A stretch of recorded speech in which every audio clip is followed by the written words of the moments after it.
The blonde delinquent begs to be spared, but without an ounce of mercy, this huge guy finishes him off and his head falls like a basketball. The Mountain of Muscles lists 8 faces and swears that each one of them and their relatives will die in 1 year. Why? What if you woke up from a coma and were hit with camera flashes right in your face? The reporter asks, how do you feel knowing that your mother and father were lit up on live TV? This skinny boy couldn't believe what he just heard, and a panic attack episode sets in. The doctors rush to put him to sleep again. He dives deep into his dreams while remembering the faces that put him on this bed. A long time passes and he wakes up again. It's just his aunt by his side who explains it all. After the school incident, his parents tried to fight for justice, but the families of those involved were extremely powerful. Through corruption, money, and bribery, they were able to get the case to end with just an apology. His parents insisted on pressing for actual punishment, but they didn't know they were facing the most powerful families in the whole country. In the end, they decided to die together in the middle of the main road. No one knows if that was intentional or if it was a threat that pushed them to the limit and caused this. As the story hits the boy's ears, he can't help but dive deeper and deeper into despair. His story became known across all of Korea. Sitting on his bed, the protagonist showed his thirst for revenge. His parents had sacrificed everything so he could have justice and protection. After a long time had passed, a woman showed up to rent a new apartment. As she spoke with the building manager, she made casual small talk, but he only had one concern. She was never to go to the top floor, and access there was strictly forbidden. She wondered why, but he said the top floor of that building was a place no one was allowed to enter. She was never to cross that line, and if she rented the apartment, she had to stay within her assigned area. If she wasn't willing to follow those rules, he could cancel the rental himself. The woman said that was fine, though she stayed curious about why the top floor was off limits. Still, they closed the deal, and she became the new tenant. And in that place, in a room on the top floor, someone was living there. And that someone was our protagonist, living a painfully lonely life. On his computer, he pulled up every news report released during those 9 months he'd spent unconscious, because he knew nothing about what had happened. So he kept filling himself in on everything, even though it only made him feel worse, forcing him to relive things he didn't want to see. Then a rent payment reminder popped up on his phone, along with a notice that the money for it had been deposited. Apparently, someone else was paying his rent. Back at the computer, he kept digging through information. Then he heard knocking at the door, and when he opened it, a harsh light hit his face as a woman stepped inside. She was the same woman who had taken care of him when he was sick, and now she was helping him adjust to life after leaving the hospital. She told him he needed to go outside sometimes. If he kept living like this, every time he opened the door, the sunlight would practically blind him. His room was filled with trash bags, since he didn't even go out to throw them away. She said living like this wasn't human. Looking at his computer, she asked what he was doing, then mentioned she had a group session that night, so she needed to finish his consultation quickly. She began asking several questions about his condition, and apparently everything only hurt a little. After her evaluation, we realized that 2 years had already passed since everything happened. She and his doctor were reaching their limit, and he needed to start building healthier habits. But the protagonist barely listened and kept scrolling on his phone.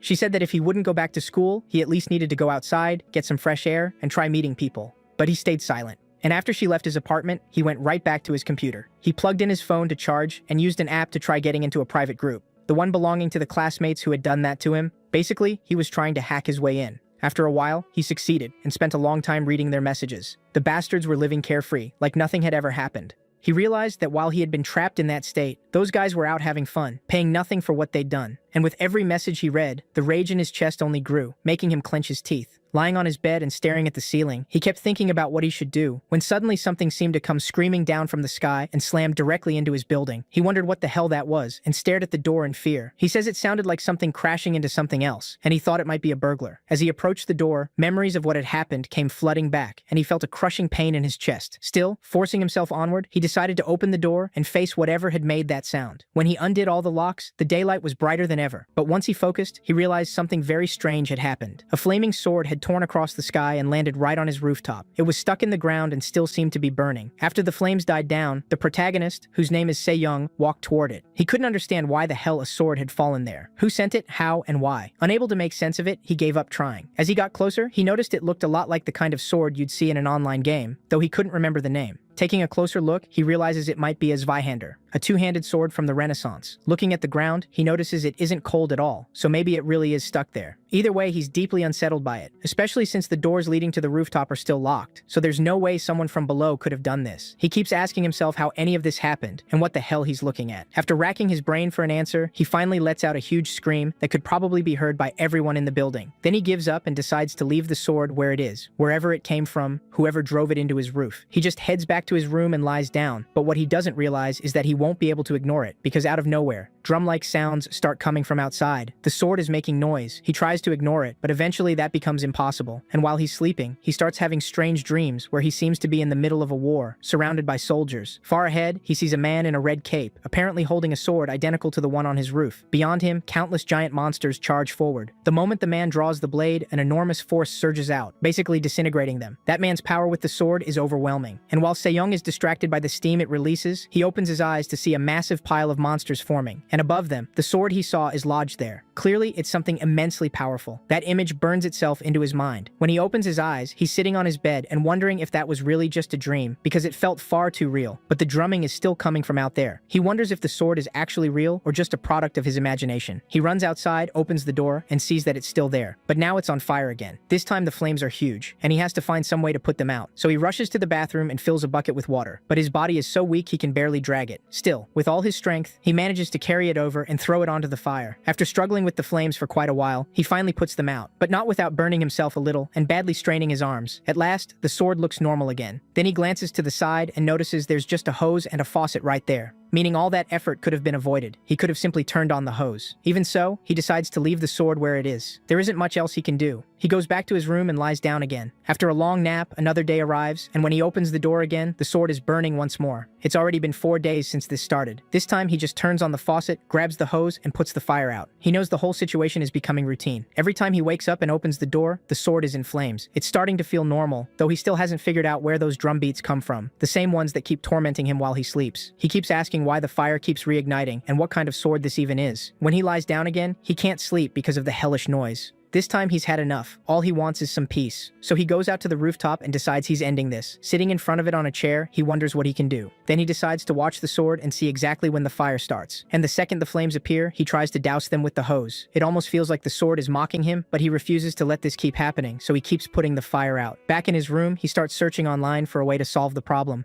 The solution he lands on is holy water and a cross. Then he starts praying for the thing to leave. He's convinced it's something evil, so with the cross in hand and holy water ready, he splashes it and tells it to go away. Instead, the flames grow even stronger. Still, he doesn't lose faith and keeps praying for it to disappear, which changes absolutely nothing. He keeps praying anyway, but it still doesn't help. At least the flames seem to die down during the day. Though he knows this has become unbearable, he can't sleep anymore, and every day he has to put out that fire. So he decides that today, he's ending this misery. Approaching the sword, he grabs a toolbox and charges at it with a hammer, trying to smash it.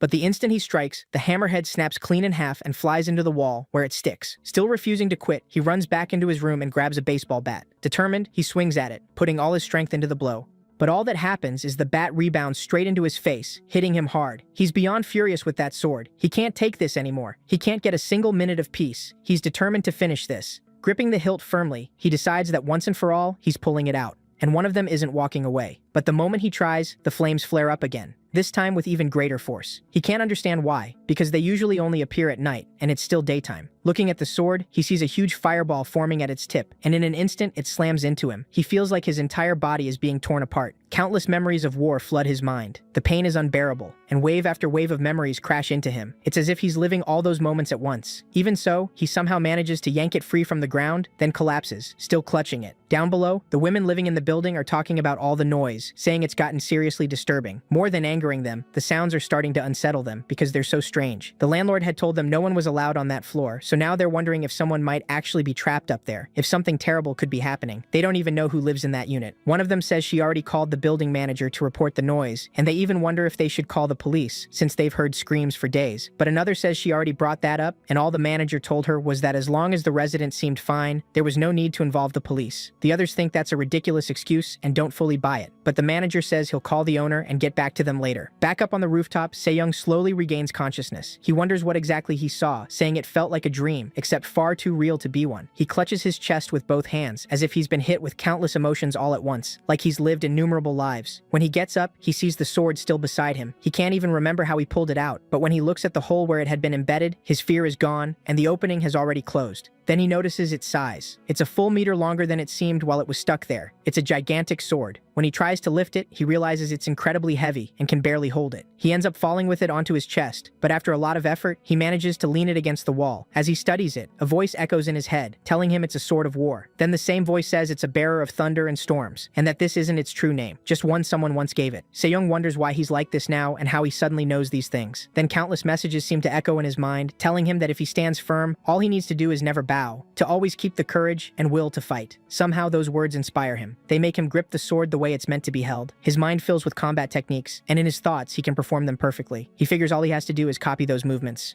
But when he tries to do it for real, all he manages is to fall over with the sword on top of him again and let out another scream. Back in his room, the woman who looks after him comes to visit. After all, he called her for help, since the sword's weight and force ended up injuring him. She's surprised, though, he never calls her. Earlier, she'd been busy with something, apparently in the middle of meeting someone, when her phone started ringing. She said she had to take it, and the moment she answered, Sejong was asking for help. So she apologized to the man she was with and ran off. Now, in his room, she explains that she had to ditch a guy just to come see him, then asks what happened. He stays quiet, but she presses him. What did he do to tear the ligaments in both wrists? Even his hip seems injured. He says he was exercising, which makes her burst out laughing. He hasn't even walked a few steps in over 2 years, so the idea that he was working out sounds absurd. Then the phone beside them starts ringing again, and when she answers, she introduces herself as his nurse, and for the first time, we hear her name. It's Kim Bora. On the phone, she says she's in charge of his regular checkups for Takei Sejong, the protagonist himself. Apparently, the caller is the cynical landlord, already complaining. He says he's been hearing a lot of screaming from this room, and asks how Sejong is doing. Bora replies that he seems fine, and mentally he looks stable too. Then she asks the protagonist to make some noise, just so the man can hear that he's really okay. Sejong answers with a sound and says his name. Bora says that should be enough, and once she hangs up, she asks why he's doing this, because several people in the building have been complaining about the noise. The protagonist stays quiet, trying to play it off, then admits he's been feeling so frustrated, it's like his body might explode, and yelling was his way of letting it out. At that moment, his nurse starts remembering all the times she cared for him in the hospital, and her chest tightens a little at the thought. Her attitude softens, and she starts treating him more kindly. She says she'll change his bandages regularly, and that he can remove the cast once he's able to move the joint, but not to push it too often. She adds that it may be hard to visit him frequently, but she'll do her best to come by every Tuesday and Thursday. Though next week, unfortunately, she won't be able to make it. The protagonist resents it. He doesn't need her, and doesn't even want to see her. After she leaves, while he lies on his bed, he sees the sword underneath it. He tries lifting it again and sets it on top of the mattress. His hands still hurt badly. They were practically broken. Then that strange voice starts echoing in his head again, telling him that anyone who never falls never learns how to rise. He's still unnerved by hearing it at all, since he's alone in that room, and somehow the voice feels oddly familiar. Those words keep repeating in his mind, telling him to run with the sword and swing it until exhaustion takes him. His head is still a mess, wondering what that even means. How is swinging a sword supposed to make him stronger? After doing a quick search online, he finds accounts from different people describing their results after 4 months of practicing with a two-handed sword. Once he sees the many movements he's supposed to learn, he knows he has to follow that path. As he stares at his sword, the voice keeps telling him to swing it until he drops from exhaustion. A little later, his nurse visits again, and while looking at his hands, she wonders how they're already healing. Something like that should take around 3 weeks, yet somehow he's nearly recovered. She asks if he used some strange medicine to speed it up. The protagonist stays quiet, and she warns him not to overdo it just because he feels better, that he still needs to rest, because if anything happens, the blame will fall on her. She leaves looking annoyed, and the protagonist just waits for the moment she's gone. After that, he flexes his hands and realizes they feel completely fine. Now, with the sword in hand, those voices in his head keep echoing, and the more he hears them, the more motivated he becomes. He starts wondering if that man in his memories is somehow watching him. The command to swing the sword as if his life depended on it keeps pounding in his mind, and with the blade in his hands, he heads to the rooftop to try his first movements. It goes badly. She's far too heavy. Even lifting the sword is already a challenge, so he figures it might be better to rebuild his stamina first. He needs to get outside, run a little, and build some endurance. At this point, he couldn't care less about the neighbors.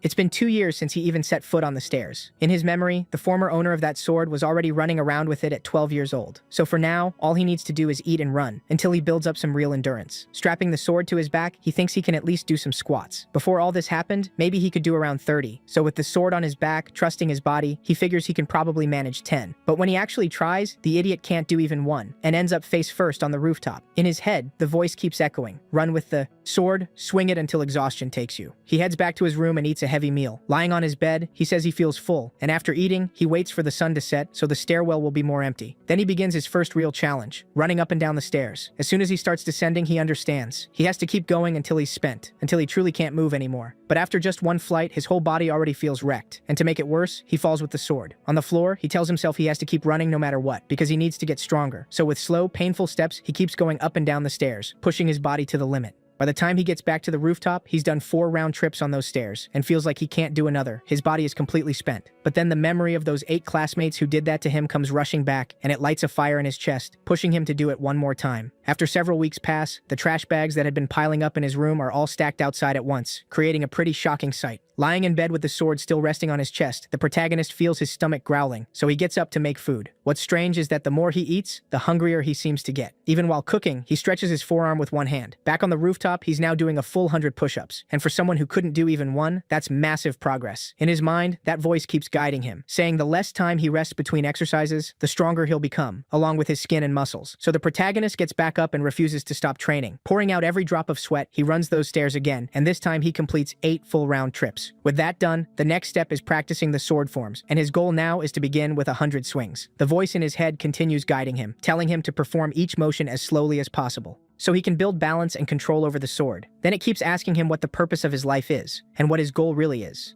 The protagonist believes he has only one goal, and that is revenge. Those horrific scenes replay in his mind, feeding that desire even more. And when he lies down on his bed again, there's already a clear change in his appearance. He looks sturdier now, and even seems taller. That day, his nurse comes to visit. After sending a message as a surprise, she's already at his door. But when he opens it, the protagonist is already waiting for her. She wonders how he knew she was coming, but he still doesn't answer. After checking his blood pressure, she starts the exam asking how he's feeling. He gives the same answer as always. Everything hurts a little. She says it's time he said something different and admitted what his real condition is. But he repeats that everything just hurts a little, and that finally gets on her nerves.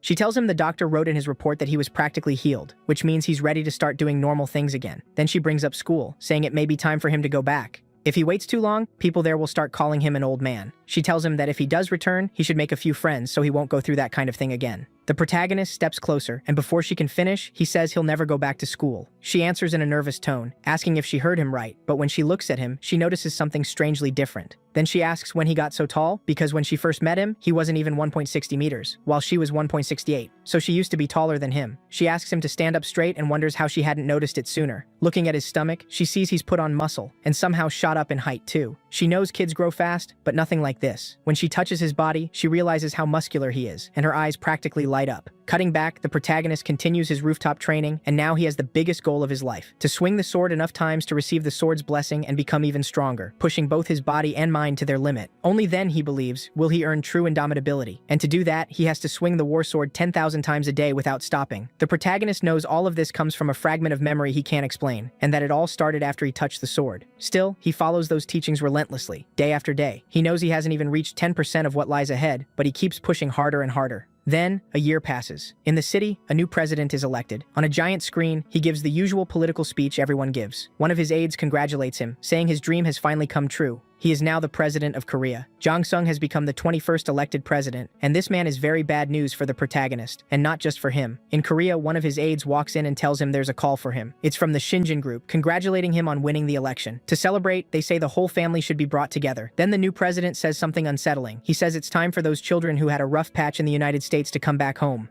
The protagonist hears the announcement on his computer. That man is the father of one of the girls involved in what was done to him, so he instantly knows this election won't mean anything good for him. Still, it won't stop him from doing what he has to do. One of the president's staff members approaches and says his daughter has decided to return. Her name is Soo-jung. He believes she suffered while she was away, but by now she must have grown up. The president says everything that happened is in the past, and that the time apart gave their parents the chance to prepare for bigger things. He lets out a sinister laugh. At Incheon International Airport, we finally see 3 members of the group that ruined the protagonist's life. The girl is Yeojin, the guy on the right is Suho, and the one with white hair is Junhyuk. And yeah, their names are a lot to keep up with. A little farther ahead, we see 3 more. One of them is Ryui, the one with the green, or maybe blonde hair is Changsu, and the one with his hair tied back is Dahoon. You probably won't remember all these names. Honestly, neither will I. For the first time in ages, they greet each other again.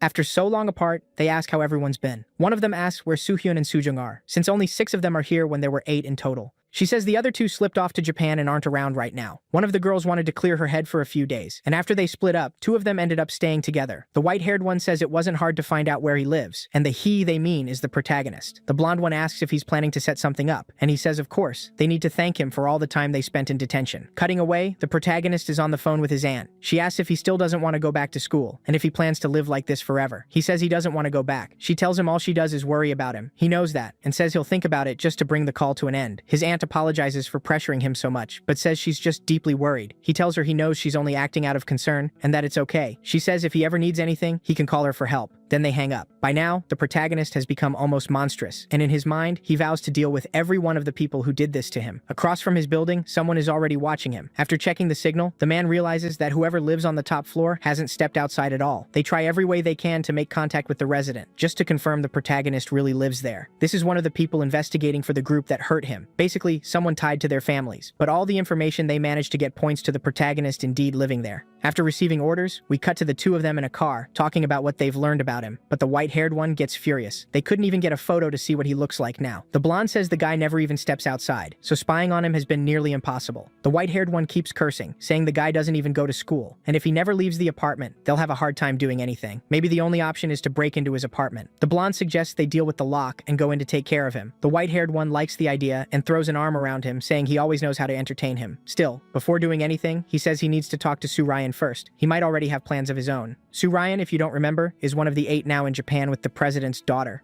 The white-haired one says he didn't go to Japan just to fool around. He probably joined the Yakuza, and if that's true, he must have gotten quite the welcome gift. The best gift they could give him would be to catch the protagonist and hand him over on a platter. Then for the first time, they post a group photo together on social media. The protagonist sees it on his phone and stares at it almost fondly, a smile rising in his eyes. In the caption, they call for the other two to come back as soon as possible, so all of them can be together again. This is exactly the moment the protagonist had been waiting for, and among those 8, he fully intends to be there too. Deep down, he eagerly waits for the day they're finally all reunited. At Narita International Airport, 2 men tell them they thought they'd stay away from Korea a little longer. But Soo-jung's father has become president, which has made certain things easier and opened the way for their return. For the first time, we see the final 2. Once they get in the car, they start talking on the way. They are Soo-jung and Sun-hyun, the last 2 members of the group of 8. Both he and the girl come from very powerful families. In the car, they talk a bit about how they met, and apparently it happened during an exchange program in the United States. They thank the men for all the support they've been given during their time in Japan. The reply is simple. Friends help friends, and their families have interests aligned, so helping each other is only natural. They're also told that once they get back, some bodyguards will be sent to stay close to them. On his phone, one of the men sees a message from one of the 8, saying he's going to play with the protagonist first. He's tired of waiting for him. Meanwhile, in a speeding car, 2 men head toward the protagonist's apartment. As they bicker for no real reason, one says there's nothing to worry about. Their target hasn't even finished high school. The bald driver suggests they go in together since this is a break-in. The other guy says not to worry, he'll go alone. They keep arguing pointlessly as they move ahead with the job, but after the stupid back and forth, the black-haired one says he'll grab him and drag him back to the car. With that, he enters the building. After forcing the door, he reaches the protagonist's rooftop level. Looking around, he realizes the place feels almost abandoned. Even the home itself seems to have no windows. When he gets to the door, before he can decide what to do, he notices it's already open. Inside, all he can see is a vast darkness. Watching the time on his own phone, his partner starts wondering where he is. The guy's taking way too long. Maybe something happened after he went up alone to the protagonist's place. So he decides to head up and find out what's going on. When he reaches the rooftop, he sees the door is open too. He mutters about how stupid his partner is. Leaving the door open makes it easy for the neighbors to notice. As he nears the protagonist's room, he peeks inside, but in an instant he's caught off guard and dragged into the darkness. Outside, after a while, some workers nearby start wondering why a car has been left abandoned there. The same car those 2 men arrived in. With no one coming back for it, they'll have to tow it away. One of them mentions that the building where it's parked is under personal surveillance. The other looks nervous and wonders if something happened. His coworker explains that they're required to check the area regularly, and with a strange car sitting out front, they need to stay alert and report it immediately. Meanwhile, back in the room of those 2, they complain that it's already 11, and there's still no word from the men they sent to the protagonist's apartment. The blonde keeps trying to reach them, but gets nothing. The white-haired one grows impatient and demands that he fix this somehow. So the blonde ends up calling his uncle, the very man who hired those 2 in the first place. He asks if the job's been done, but his uncle says he hasn't heard back either. The 2 men have vanished. His uncle wonders what the hell they're doing and why they haven't finished the job. The blonde says maybe they were amateurs and somehow botched the mission. Hearing that, the uncle is furious, thinking this brat has no idea who he's talking to. His men are all trained professionals, and if anyone here is an amateur, it's him. The blonde keeps talking, saying that if he'd known this would happen, he and the white-haired guy would have gone there themselves to handle it. That really sets the uncle off, especially since he was already doing them a favor, supposedly. He keeps cursing at him over the phone, and inside the protagonist's room, their phones keep ringing. On the floor lie their bodies, horribly mangled. In silhouette, we can make out the protagonist, the one who turned them into a human carpet. Back at Incheon International Airport, the final 2 have arrived together, Soo-jung and the other guy whose name I forgot. A little farther on, they meet a woman named Nam Ho-jung. She's part of the Secret Service. And behind her, a man calling himself Professor Yang appears. Professor Yang says it had been a while since he'd seen the 2 of them, then adds that Soo-hyun's father wanted to see him immediately. He'd been ordered to bring him in at once, so the girl was separated from the guy, and the 2 went their separate ways. Elsewhere in the city, a man was speaking with the blonde guy's uncle. The uncle was furious, demanding to know what had happened to the men he'd hired, and ordering him to find them immediately, or he'd answer to him. The other man got mad too, wondering what his men were doing. They were supposed to do their job, and this guy was the leader of the organization behind those operations. So he started calling around to his men, asking if anyone had seen the missing pair, but no one knew anything, and he began wondering what the hell was going on. So he decided to go himself to the place they'd been sent. When he arrived, he asked his driver if that was really the address. As he approached the parking area, he noticed a red notice saying the car had been impounded, and after checking the plate number, he realized the vehicle belonged to his organization. Looking at the time, he understood the two had made it there, but vanished after that. Later, the car had been towed away. Then we cut back to the blonde guy's uncle, as he enters the organization he'd hired, looking for its leader. When he gets there, he finds only one terrified underling. Seeing him, the uncle asks where everyone went. The man says the boss and several others had gone to Takashung's house, which was actually the protagonist's place. Then the boss answers his phone. While the uncle is still seething, the leader explains they've got a problem. The two men sent there have disappeared, and there's something very strange inside that house. Something very bad may have happened. The uncle asks if he called in more men to handle it safely. The leader says he's going to check the place, and he brought a bunch of his guys with him. After gathering a large group, they start moving in on the building. As they climb the stairs, the leader tells them to grab him and show no mercy. When they reach the rooftop, they get ready to go in.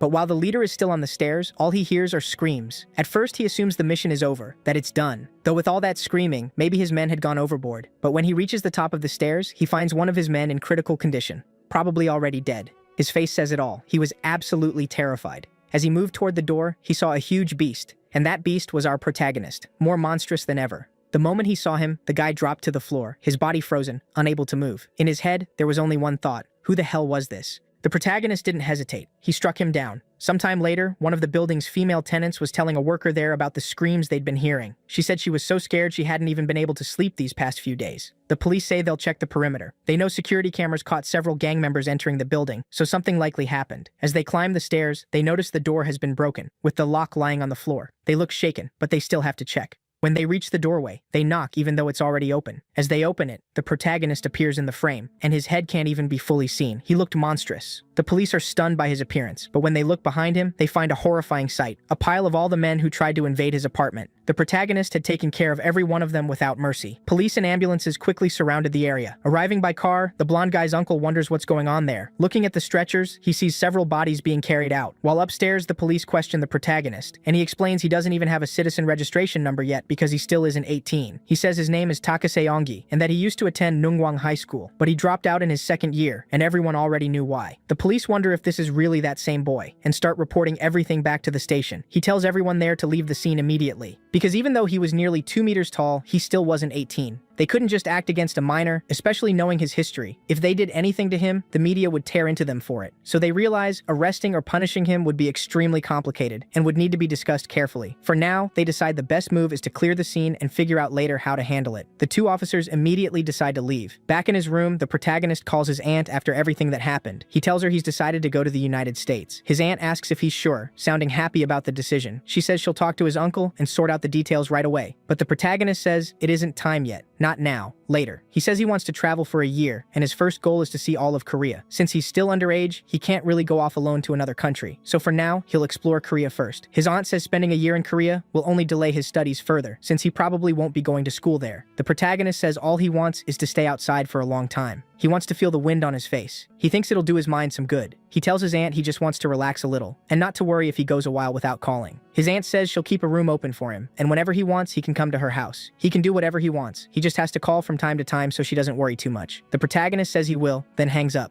Elsewhere in the city, the white-haired guy and the blonde were still furious about the situation. 2 full days had passed since they sent word to have the protagonist picked up, and not a single message had come back. The white-haired one calls the blonde, asking what happened, since he was the one who hired that organization. The blonde says he's been calling them, but no one answers. The white-haired guy snaps, saying he can't even get someone to do a simple job, and that it's pathetic incompetence. The blonde gets angry too, and tells him not to call for a while. After hanging up, he's still fuming when his phone starts ringing. He answers, and hears that Soo-hyun wants to see him. He asks where he needs to go, but he's told that before meeting him, he needs to bring something. When they meet, it turns out the thing he was supposed to bring, the thing Soo-hyun wanted, was the apartment photos and the protagonist's location. Sejong asks if he really lives in that rooftop room. He's annoyed there isn't even a proper photo of him. Still, they now plan to get rid of their own documents, so when they put the plan into action, they won't leave any trace. Then he hands everything to Soo-hyun so he can pass it to the special forces. He says that the last time they went after the protagonist, they were far too careless, but this time, they'll take every possible precaution. The look on his face shows all the rage he still carries from those 2 years in juvenile detention. The blonde seems unusually afraid of him. Apparently, Soo-hyun is the group's leader and intimidates everyone around him. He asks whether the white-haired guy sent that message saying he'd play with the protagonist first, and asks the blonde what that meant. But the blonde says he isn't really sure and knows nothing about it. Soo-hyun asks if he's certain, and he says yes. He'd never lied to him. One of the members reports that the protagonist's location has been confirmed and that the special forces will bring him there in about an hour. Soo-hyun smiles. Now he can finally get his revenge on the protagonist for sending him to juvenile detention for 2 years. With everyone gathered, they head out to wait at the protagonist's apartment. Meanwhile, 2 more men are sent there. Looks like he's about to get a couple more toys to play with. When they reach the rooftop, one tells his partner the target is only 18, but they still shouldn't hold back. Once there, they notice the place doesn't look right. His partner stares at the door and suddenly gets scared, saying there's some kind of wild beast inside. The bald guy asks what the hell he's talking about, wondering if he means a rabid dog or something. His partner says no, not even close. It's really a wild beast. The bald guy says something like that couldn't possibly live in the middle of the city, and that he's talking nonsense. Still, they continue with the mission and move in on the building, but before the bald guy can open the door, the protagonist punches it so hard it flies off its hinges. His partner still tries to hit him, and somehow even lands the punch, but it does absolutely nothing. Then the protagonist drives a clenched fist straight into him, flattening him into the floor too. The bald guy was still alive, at least for now. Back with Sejong and the others, he asks one of the guys why he didn't go with the other 2.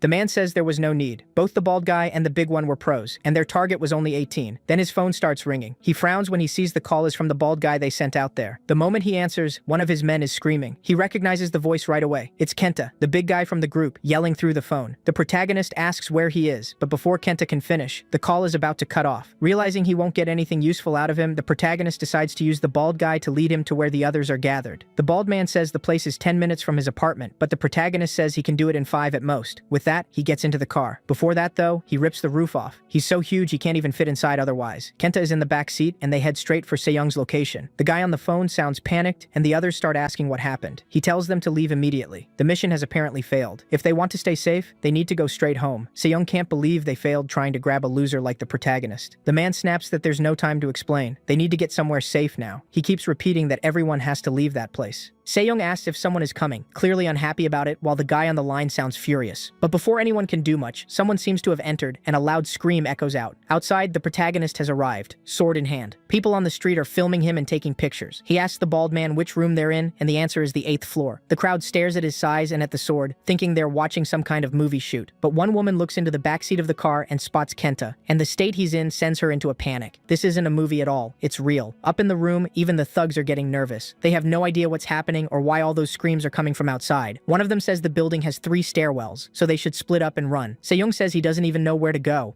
But no matter where they head, someone could be waiting outside, or run into one of them on the stairs. So splitting up is their best shot. The blonde guy says he wants to go with him, insisting that man can definitely protect them. But Sejong says one of them should go downstairs and call the police. The girl says she's going with him and clings to his arm. He tells Suho to take the back stairs and tells the blonde guy to use the other stairwell. The hired man decides to go with Suho and the girl, since they're the clients and get priority when it comes to protection. In the end, the blonde guy is left on his own, while Suho heads off with the others. As they start going down the stairs, the protagonist is already climbing up. The only question is which group he'll find first. The blonde guy is coming down the stairs terrified, while Suho and his group descend until they reach a door and find the police on the other side. They're relieved to see them, thinking they've somehow made it out. The blonde guy isn't that lucky. Without realizing it, he's struck and instantly blacks out. When he opens his eyes, he can't even remember what happened. Then he sees the protagonist standing right in front of him. He wonders who this guy is, and beside him, the bald man, the hired one who gave them the information, is already finished. It's a pretty horrifying sight. The blonde guy immediately panics and stammers out that they can start now. He keeps asking who the man is. The protagonist can't believe it. Even after everything he did, this guy still doesn't recognize him, because he himself never forgot him. He remembers all too clearly everything that bastard did. Outside, the police are surrounding the building, and the whole situation has blown up. From a window, the blonde guy still doesn't realize it, but the protagonist has taken him hostage. One of the officers below wonders who he is and why he's doing this. Sejong calls the blonde guy by name, Chang-soo. Chang-soo freezes, wondering how he knows his name and who the hell this man is. Then, looking him straight in the eye, the protagonist reveals it. He is Taeke Sejong, the same boy Chang-soo tormented and dragged through all that suffering. Desperation spreads across his face. Now he knows exactly who this is, and everything he did comes rushing back. Down below, the police hear the name and immediately order a search on him. Meanwhile, Chang-soo still can't process it. How could this monster possibly be Taeke Sejong?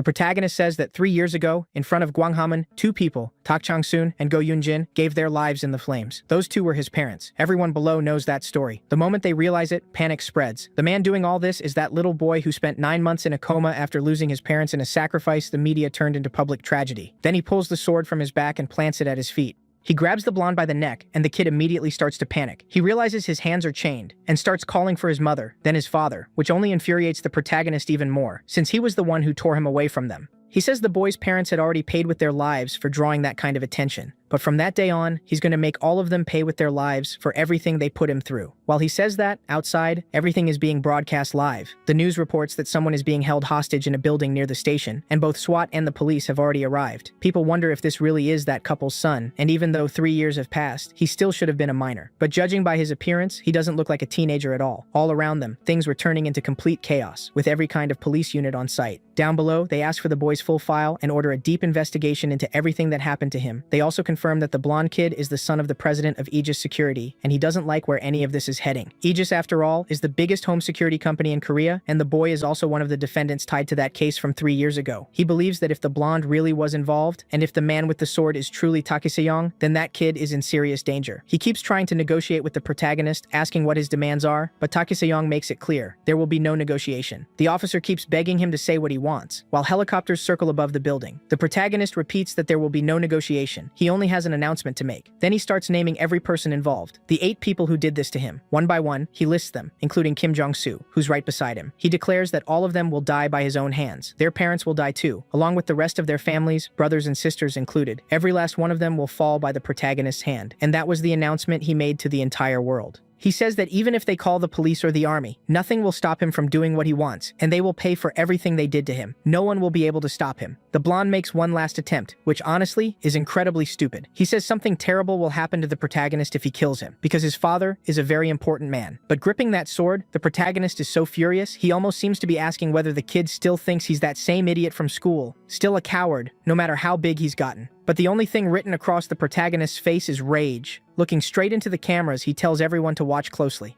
This is nothing less than a declaration of war. Then with his sword, he sends the kid's head flying. That scene left everyone silent and stunned. Something shocking had happened that afternoon. Seong was about to be etched into Korean history forever. Anyway, continuing, Chang-soo's father was watching the whole thing on his tablet. At that moment, he was consumed by rage, repeating over and over how dare he do that to his son. From his face alone, you could tell the man was deeply shaken. The chairman, who was also Sun Jung's father, was watching too, and even he looked stunned. He picks up the phone and immediately asks to be connected to the police commissioner. The man who answers is Lee Bok, and the chairman tells him that they must immediately give the order to shoot the protagonist. Back at the building, the officer below is still trying to process what just happened. Then his phone rings, and when he checks it, he sees that authorization to fire has been granted. They're to do it now. One sniper is already in position, with more stationed on the other side. Once everyone is ready, the protagonist watches it all, carefully tracking them with his eyes. Then one of them pulls the trigger, certain he's just hit the protagonist in the head. He immediately reports that the target has been eliminated. But when he looks closer, he realizes the shot struck the sword instead. The protagonist reflected it. Down below, the officer gets new orders. They're to fire for real, so he passes the command to everyone, and a storm of gunfire erupts. But the protagonist is no longer on the building. With a huge leap, he jumps far away. As they follow his movement, he slides down using a pole, skimming across the tops of cars, then lands on the ground with ease. Spotting a nearby police car, he hurls it back at them,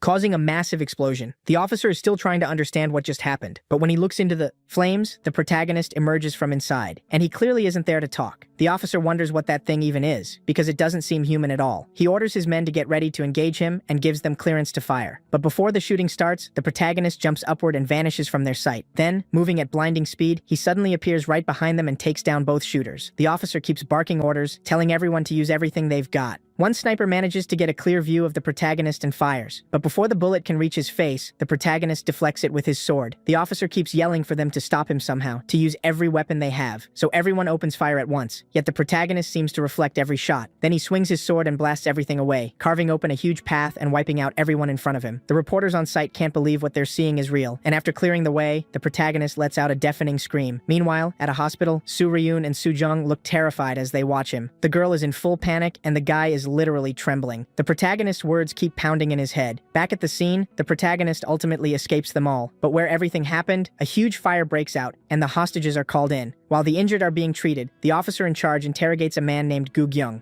Apparently, at one point, the protagonist questioned this guy and asked where the hostages had gone. Those hostages were Soo-ryun and Soo-jung, and they had been taken to the hospital. The man gave the protagonist their location. He didn't want to die. When the officer hears that, he's furious, because this is a massive problem. It basically puts their lives in danger, so he punches the guy straight in the face. Everything is spiraling out of control for him, and the protagonist is already heading towards Xinjin Hospital, the exact place where Soo-ryun and Soo-jung are hiding and being treated. He quickly grabs his phone and calls one of his men, warning him that the protagonist is heading straight for the hospital and that all special forces need to move there now. Meanwhile, at that same hospital, Soo-ryun and Soo-jung are still terrified, and outside, the protagonist has already reached the area. On TV, a reporter says the suspect behind all of this has escaped the scene, confirming that the protagonist killed Shang-Su and that his current whereabouts are unknown. Hearing all this, Soo-ryun is overwhelmed with rage and can't hold it in. Then the woman from earlier enters through the door, the same one tied to the Secret Service. She comes in with several men, apparently there to get them out. They lift the girl into their arms, since she's so terrified she can barely move, and decide it's time to flee. But as they're leaving, the protagonist is already waiting for them. Taking a step forward, he heads into the hospital. The officer is still doing everything he can to move special forces to the location. That information reaches the Secret Service, which immediately learns he's coming right for them. But before they can do anything, the protagonist appears behind them, shattering the glass. Through the smoke, he emerges from inside, and now, for the first time in a long time, he is face to face with Soo-ryun. But Soo-ryun is quickly dragged away by that girl, who tells him they need to run to the elevator immediately. The protagonist asks where he thinks he's going, when his parents suffered through all of that because of the influence of their families. Then he screams out his name. The girl tells everyone to attack him. They need to hold him off as fast as possible.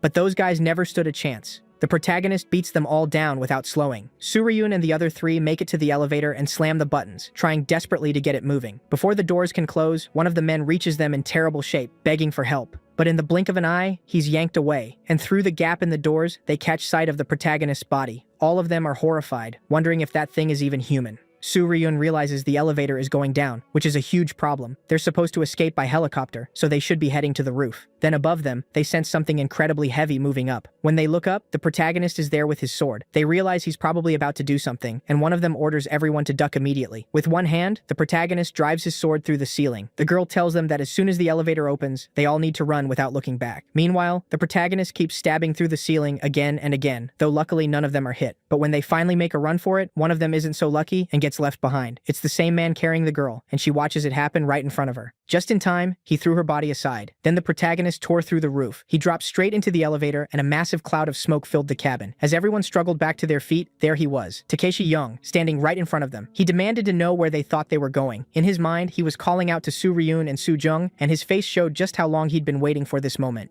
But to his surprise, a car came barreling in at full speed. Even with how overpowered the protagonist was, he didn't notice it in time and got hit. He didn't seem hurt, but the impact still sent his body flying. And inside that car was none other than Professor Young, a man who had appeared before. He shouted for everyone to get in the car right now. But the protagonist was already fine. He'd used his sword to absorb the impact. The boys and that woman piled into the car, and the professor told them to leave immediately. His friend urged him to get in too so they could all escape together, but he insisted they go now. So they started the car and drove off. Now face to face with the protagonist, Takeshi Young simply ignored him and started walking toward the car. The professor opened fire at him repeatedly, but it clearly had no effect. He wondered where a monster like that had even come from. But if the protagonist wanted the car, he'd have to go through him first. Of course, that was no challenge at all. The protagonist wiped the guy out in milliseconds. Meanwhile, in the middle of the road, the others kept fleeing, with several cars already escorting them. They kept asking if anyone could see him, but there was still no sign of the maniac. Then someone on the phone told the girl he was less than a minute away, and that they needed to reach the bridge, where a helicopter was waiting. She passed that on to her friend and told him to floor it. Still, they clearly weren't moving fast enough. The protagonist was already right on their tail. With one huge leap, he landed on top of one of the cars, and they immediately realized he was already close. By then, they were almost at the rendezvous point, and the girl ordered them to use any method possible to stop him. A crate full of weapons was brought out, including grenade launchers, and without hesitating, the man started firing. He even cracked a smile. After all, no normal person could survive a grenade launcher, so he thought they'd gotten him. But to his shock, the protagonist leaped onto the hood of his car. Soo-jung let out a desperate scream, and with his bare hands, he ripped the top right off it. At that point, it looked like the end of the line for everyone inside. The protagonist raised his sword, ready to strike, but then the car slammed into the side of the bridge, and with his attack, he reduced the impact. Behind him, though, several men with rocket launchers were already in position. Multiple grenades were launched in his direction, and even from his expression, this didn't look very good. A huge cloud of smoke exploded outward, and more men prepared to fire. Then the protagonist burst out of the smoke, leaping up to the bridge's roof and hanging there. As he stared down at the police, one of them ordered everyone to open fire, but he dodged everything, and even deflected the shots, so it was all useless.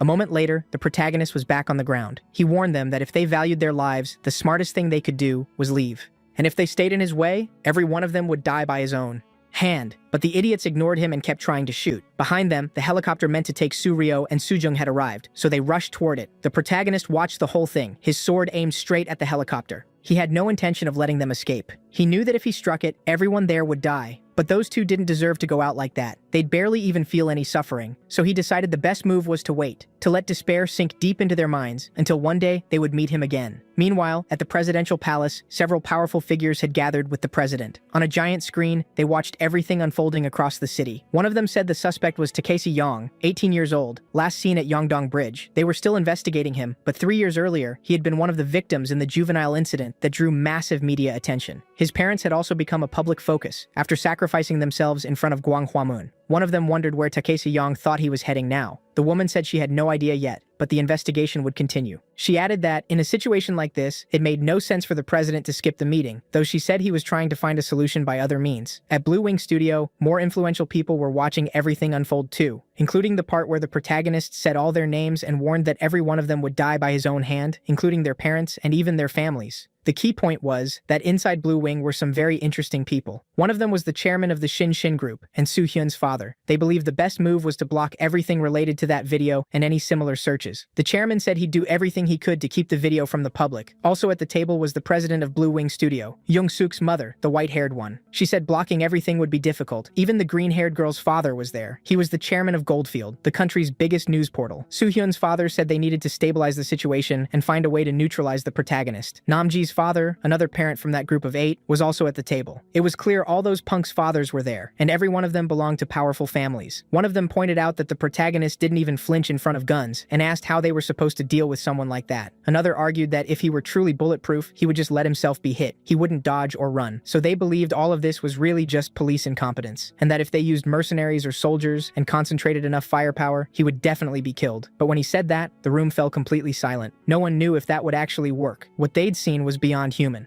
The chairman declared he could get any kind of people to deal with him, but the white-haired boy's mother asked who they thought he'd target first. Meanwhile, at Gongmu Cemetery, the protagonist headed there, and the worker on duty was already panicking. That was the fugitive everyone was after. He told his coworker to call the police immediately. Ignoring him, the protagonist walked to a grave, and it belonged to none other than his parents. He apologized to them, saying he should have come there first before leaving home, and apologized for being late. At that moment, Taesung couldn't hold back his tears. Calling for his mother and father, he said he missed them terribly. With a hand on the gravestone, he asked them not to worry. He knew exactly what they were doing. He told them to just rest and watch. By then, the police had already surrounded the cemetery, but without breaking his train of thought, the protagonist said he would forgive none of them, and not a single one would be left alive. They would also learn despair and feel the same pain he had felt. He knew no one, not even the country, had listened to his parents, so he wouldn't listen to anyone anymore either. All of them would know the pain he felt. The military ordered him to surrender, but the protagonist said that country would learn what it meant to scream and have no one hear you, and anyone who had sinned against him would be punished. By then, helicopters had already surrounded the area, and from above they gave the order to open fire. Even after the barrage, the officer kept ordering the protagonist to drop his sword, warning that any movement would be treated as a threat. But before he could finish his sentence, the protagonist struck the helicopter with his sword, triggering an explosion. He kept saying that in a sacred place like this, where his parents rested, they were making a mess. What the hell were they thinking? As the helicopter fell, the officer couldn't believe what he was seeing, but then a huge explosion caught him off guard. It was a tank, and apparently several more were arriving. Yet when the smoke cleared, the protagonist was still fine, though his clothes had been torn. With a huge leap, he ran toward where the helicopter had crashed and retrieved his sword. Dropping into a sprinting stance, he clenched it in his mouth. The officer ordered everyone to open fire, and at that same moment, the protagonist charged in, cutting through everyone. The officer still couldn't process what had happened. The protagonist had basically wiped the place clean. Then one of their phones received a call, and the new order was to capture him alive, no matter what. He could become a major asset for Korea. The guy still wondered how they were supposed to take the protagonist alive when they couldn't even hit him. Meanwhile, on the other side of the city, some shady figures were talking. They said they had some extremely powerful equipment, and if they used it, anyone nearby, including witnesses, would never forget it. Apparently, they were mercenaries hired by the Blue Wing organization. The guy says those weapons are absolutely necessary. After all, one of them watched his own son's head get blown off, and anyone would lose their mind after seeing that. So they need to use everything they have and turn the city into total chaos. Once the mission is over, they'll be paid 20 times what ordinary mercenaries were promised. He says the rage of losing his son is driving him to start a full-scale war in the city. At the same time, officials from several countries were meeting to discuss how to capture him, but it didn't look like taking him alive was even realistic. After reviewing everything that happened, even the deployment of tanks, they realized he had escaped, and even the country's strongest unit was urgently calling for reinforcements. Still, one of them says those efforts are only on hold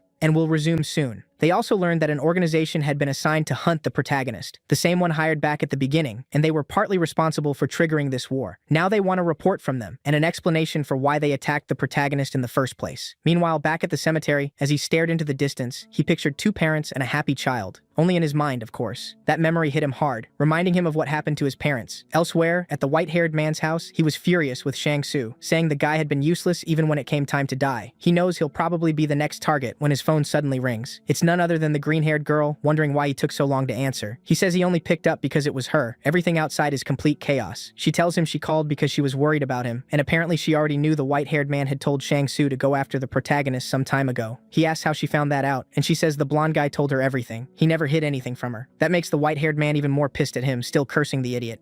The white-haired man says she can tell everyone for all he cares. He'll probably be dead himself any moment now. She tells him not to talk like that because she has a plan. She thinks there's a way to stop all this, and the white-haired man asks what she's talking about. Is there really a way to stop him? She asks if he'd forgotten that day, the day they did that to him. Apparently, the protagonist had been protecting someone. At that moment, the white-haired man remembers too, and the two of them almost laugh at the absurdity of it. They recall how, while he was lying on the ground, he kept saying he would take all the punishment in that person's place. In the end, that whole incident only happened because the protagonist was trying to protect a girl, and they figure the best way to stop him is to take her hostage. Anyway, moving on. After everything that happened at the cemetery, the protagonist went into a forest to be alone for a while. But at the same time, special forces had already tracked him down, and the soldiers in this operation were part of the same group hired by the blonde-haired guy's father. The apparent organization sat in his car looking very pleased, promising the protagonist he'd soon see what AESGIS security could really do. He orders his men to move in, and once they do, open fire. After a massive explosion, they start celebrating, convinced they finally got rid of him. But then he appears right behind them, and with his sword sends everyone to their deaths.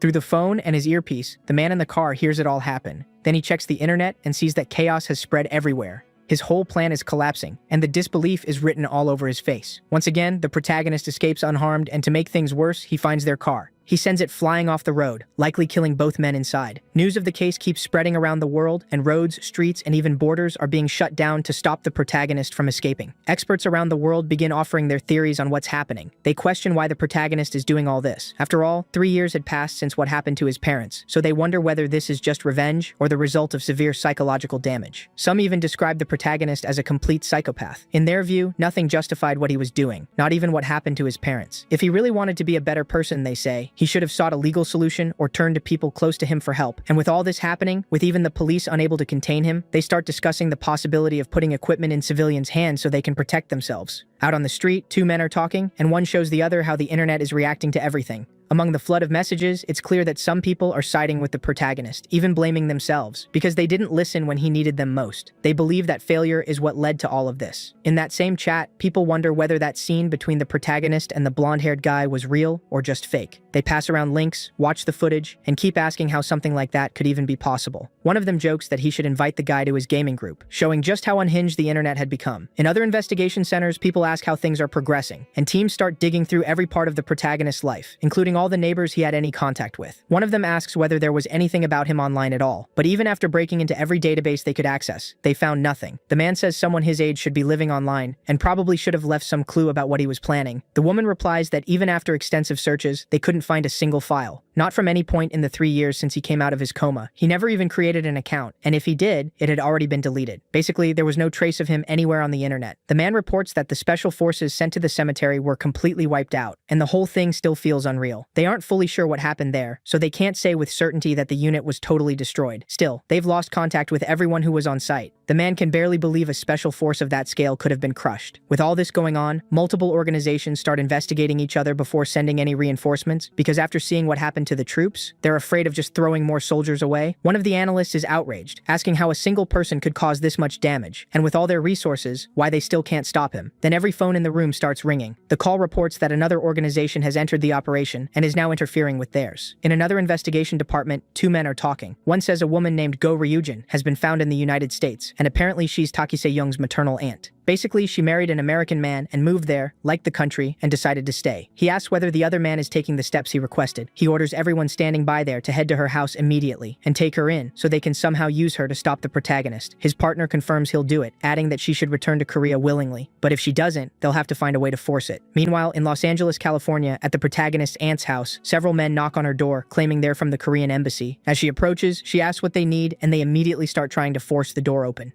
She asks what they're doing and says their behavior is incredibly rude. The man tells her to please open the door. They're from the embassy. Standing with her husband and son, she asks what they want. He says they'd like to speak inside the house, but she hesitates, unsure whether she should open the door. Then the man says what he has to say concerns her nephew. He asks if Takeseong really is her nephew, and she confirms it. Immediately she asks whether something happened to her Takeseong. The man says he's gotten himself into a huge amount of trouble, and if she opens the door, he can explain, so she does. But behind those men, a massive unit is already in position, ordering her to stay still. One of the men steps forward and confirms her name, while she stands there clearly shaken. This isn't exactly an everyday visit. On the other side of the world, Soo Ryun and Soo Ho are walking together when Soo Ryun gets a call on his phone. It's another one of those 8 guys, and from his voice, it's obvious he's terrified. Soo Ryun asks why he's calling. The guy asks if he's okay and whether he's been hurt. Soo Ryun tells him to worry about himself and not call without a reason. He says they have police protection at the house, but the boy keeps asking if he's really okay, in a very strange tone. It sounds like he's scared out of his mind. He again asks whether there are a lot of guards around him and whether even SWAT might be there with him. Soo Ryun finds the whole thing suspicious, but says yes, he's heavily protected. He says that if Takeseong tries to attack him, he'll only end up badly hurt. The boy still acts strangely, asking if he's somewhere safe. Soo Ryun says he's not at home. He's in Yongsan, at a US base in Korea, a maximum security location. So Soo Ryun says that no matter how hard Takeseong tries, he won't get to him. No one gets in there and walks back out alive. The guy on the phone keeps acting odd and says that place does sound much safer. Soo Ryun keeps finding the whole thing suspicious and reminds him that nobody can enter without authorization. The boy sounds even shakier on the phone, and Soo Ryun finally hangs up, saying they've already talked too much. The moment he ends the call, we find out why he was so terrified. Standing right in front of him is none other than our protagonist. The boy begs him to forgive him, and his voice makes it obvious he's shaking. The room is a mess. It's clear a lot happened there, and plenty of police officers had already been taken out. Crying, the boy says he did everything he was told, and even found Soo Ryun's location. He's at a US base in Yongsan. He says Soo Ryun has too much power, and going after him would only backfire. He insists he did all of this because Soo Ryun forced him, then begs for his life and asks forgiveness for everything. He pleads for one more chance from the protagonist, but staring straight into his eyes, the protagonist calls him by his name, Hyun.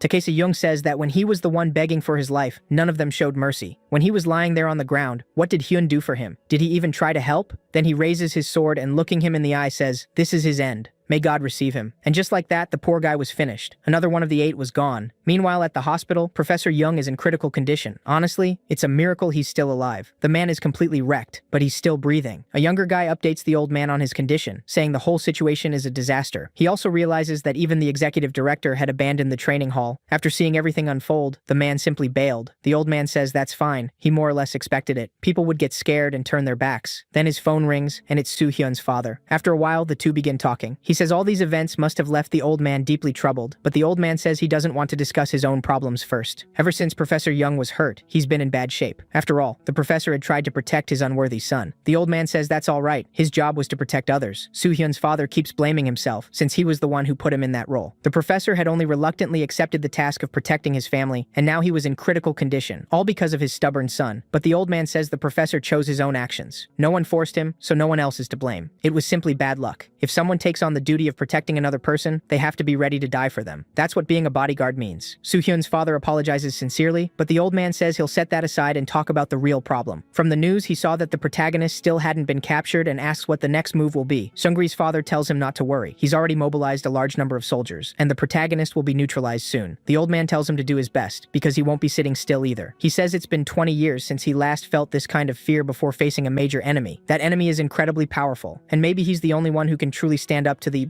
protagonist. So the old man orders them to summon him. His name is Jang Yu. His assistant asks if he really intends to call in the top leader of the Society of Purity. The old man's silence is answer enough. Maybe this will be the protagonist's next great enemy. And at the Blue House, the president asks for a full report on what's happening and on the life of Taiki Seungri. On the call, the other man says that the son of Congressman Nam Ki-jung from the finance department was found already dead. The president is visibly shaken by the news, but the man says they're currently investigating the scene, along with 2 more police divisions and a detachment of soldiers who had been sent to protect the city. All of them had been wiped out. The president keeps repeating that it's impossible, and asks if they know the protagonist's current location. The man says he's heading towards Sejong Avenue, and multiple units are following him. But then the president tells him to listen very carefully. No matter where Taiki Seungri wants to go, they are to let him go and not block his way. The man on the other end can hardly believe what he's hearing, but the president says there must be no press there, not even reporters, and if anyone is caught filming, they should be taken into custody. The man still doesn't understand what he's being told, but the president repeats that they must let him move freely, and he'll take full responsibility. After all, the presidential inauguration is in 2 days, counting from now. Until then, no one can learn how bad things really are in the country, because that could damage the star start of his term. The man says that even if they do that, it's not like no one will ever find out. But the president insists they suppress every piece of news tied to the case, hide the protagonist's movements as much as possible, and control the internet. You can tell from his face he isn't joking, and all the other man can say is that he'll do as ordered. Meanwhile, out on the street, Taesung walks calmly with his sword, and everyone around him runs from him. The guy is being hunted across all of Korea. While waiting for the bus, he clears out the entire stop. Everyone's terrified, even though he has no intention of hurting them. As the bus drives by, he reaches out to stop it and laments not having a bus card. The driver is just following his route, but the moment he sees the protagonist, he panics. This is the wanted man everyone is looking for. Instead of stopping, he keeps going. There's no way he's letting someone like that onto his bus. But the protagonist grabs the rear of the vehicle with one hand and stops it effortlessly. At that point, the driver is in total despair, but the protagonist calmly tells the old man that he'll be getting on. Meanwhile, the president is talking to Soo-hyun's father and asks how things are going. The man says he sent his son to the US base, and the president wonders how he hadn't thought of that. He says that even for someone from the Shinjin group, sending him there couldn't have been easy, and asks how he managed it with full security in place.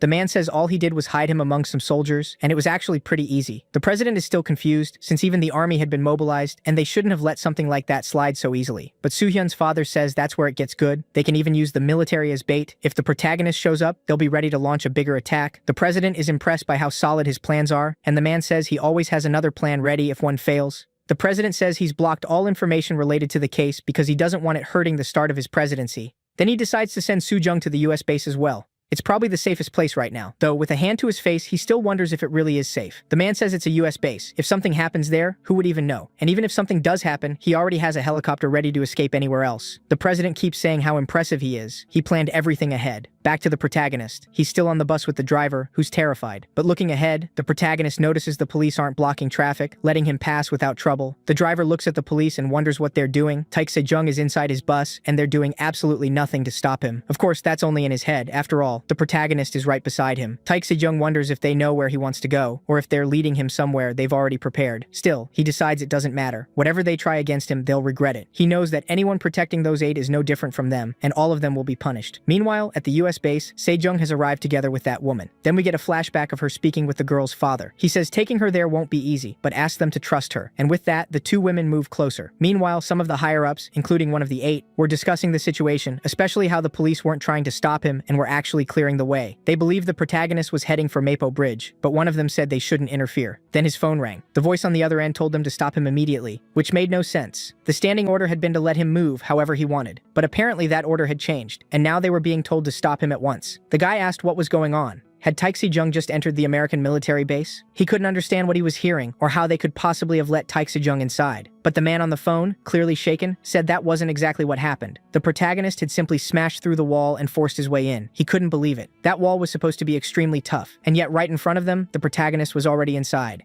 Once in, he shouted Soo-hyun's name. With every passing minute, he was getting closer to finding him and making him pay for everything he'd done. His timing couldn't have been more perfect because Soo-jung was there too. In other words, he was about to find both of them right in front of him. Anyway, the special forces on base mobilized immediately. Since it was a US base, the soldiers shouted in English, ordering him to put his hands up and surrender. The protagonist told them there was someone in that place he was looking for, but the soldiers ignored him and kept demanding that he surrender. He said the people he wanted were Soo-hyun and Soo-ho, but no one listened. That was when he finally lost his patience. He leaped high into the air and told himself they were all the same, protecting people who didn't deserve protection. After that, all that was left was for them to get beaten down by him. Sword in hand, he tore through everyone in sight. Even tanks were deployed to stop him, and of course, it was useless. After a long fight, with the protagonist wiping out wave after wave, they reported the situation to the command center of the facility. One of the men said this was insane, far beyond anything they'd seen on YouTube. The woman there wondered how this was even possible, and another man said even their elite soldiers had been completely crushed in under a minute. She added that even their combat android would be pointless against him, since it was still an unfinished prototype and probably wouldn't be fully realized for another 20 years, so they couldn't use it. One of the men asked whether they had any similar enhancement system, something that could turn a soldier into a being with that kind of strength. The woman said they did have drugs and procedures that could make someone superhuman, but even in the best case scenario, the improvement would only be around 30%, nowhere near enough to deal with the protagonist. A heavy silence fell over the room. Then someone spoke up, apparently the scientist in charge of the facility. She seemed interested in going to Korea and asked if anyone wanted to go with her. She also told the commander to order his soldiers to stop attacking. She had become very interested in the protagonist's body and thought killing him would be a huge waste. What she really wanted was to capture him and bring him into the US base so they could study him. Meanwhile, back at the base, the protagonist was getting frustrated. There seemed to be no end to them, and the more people he beat down,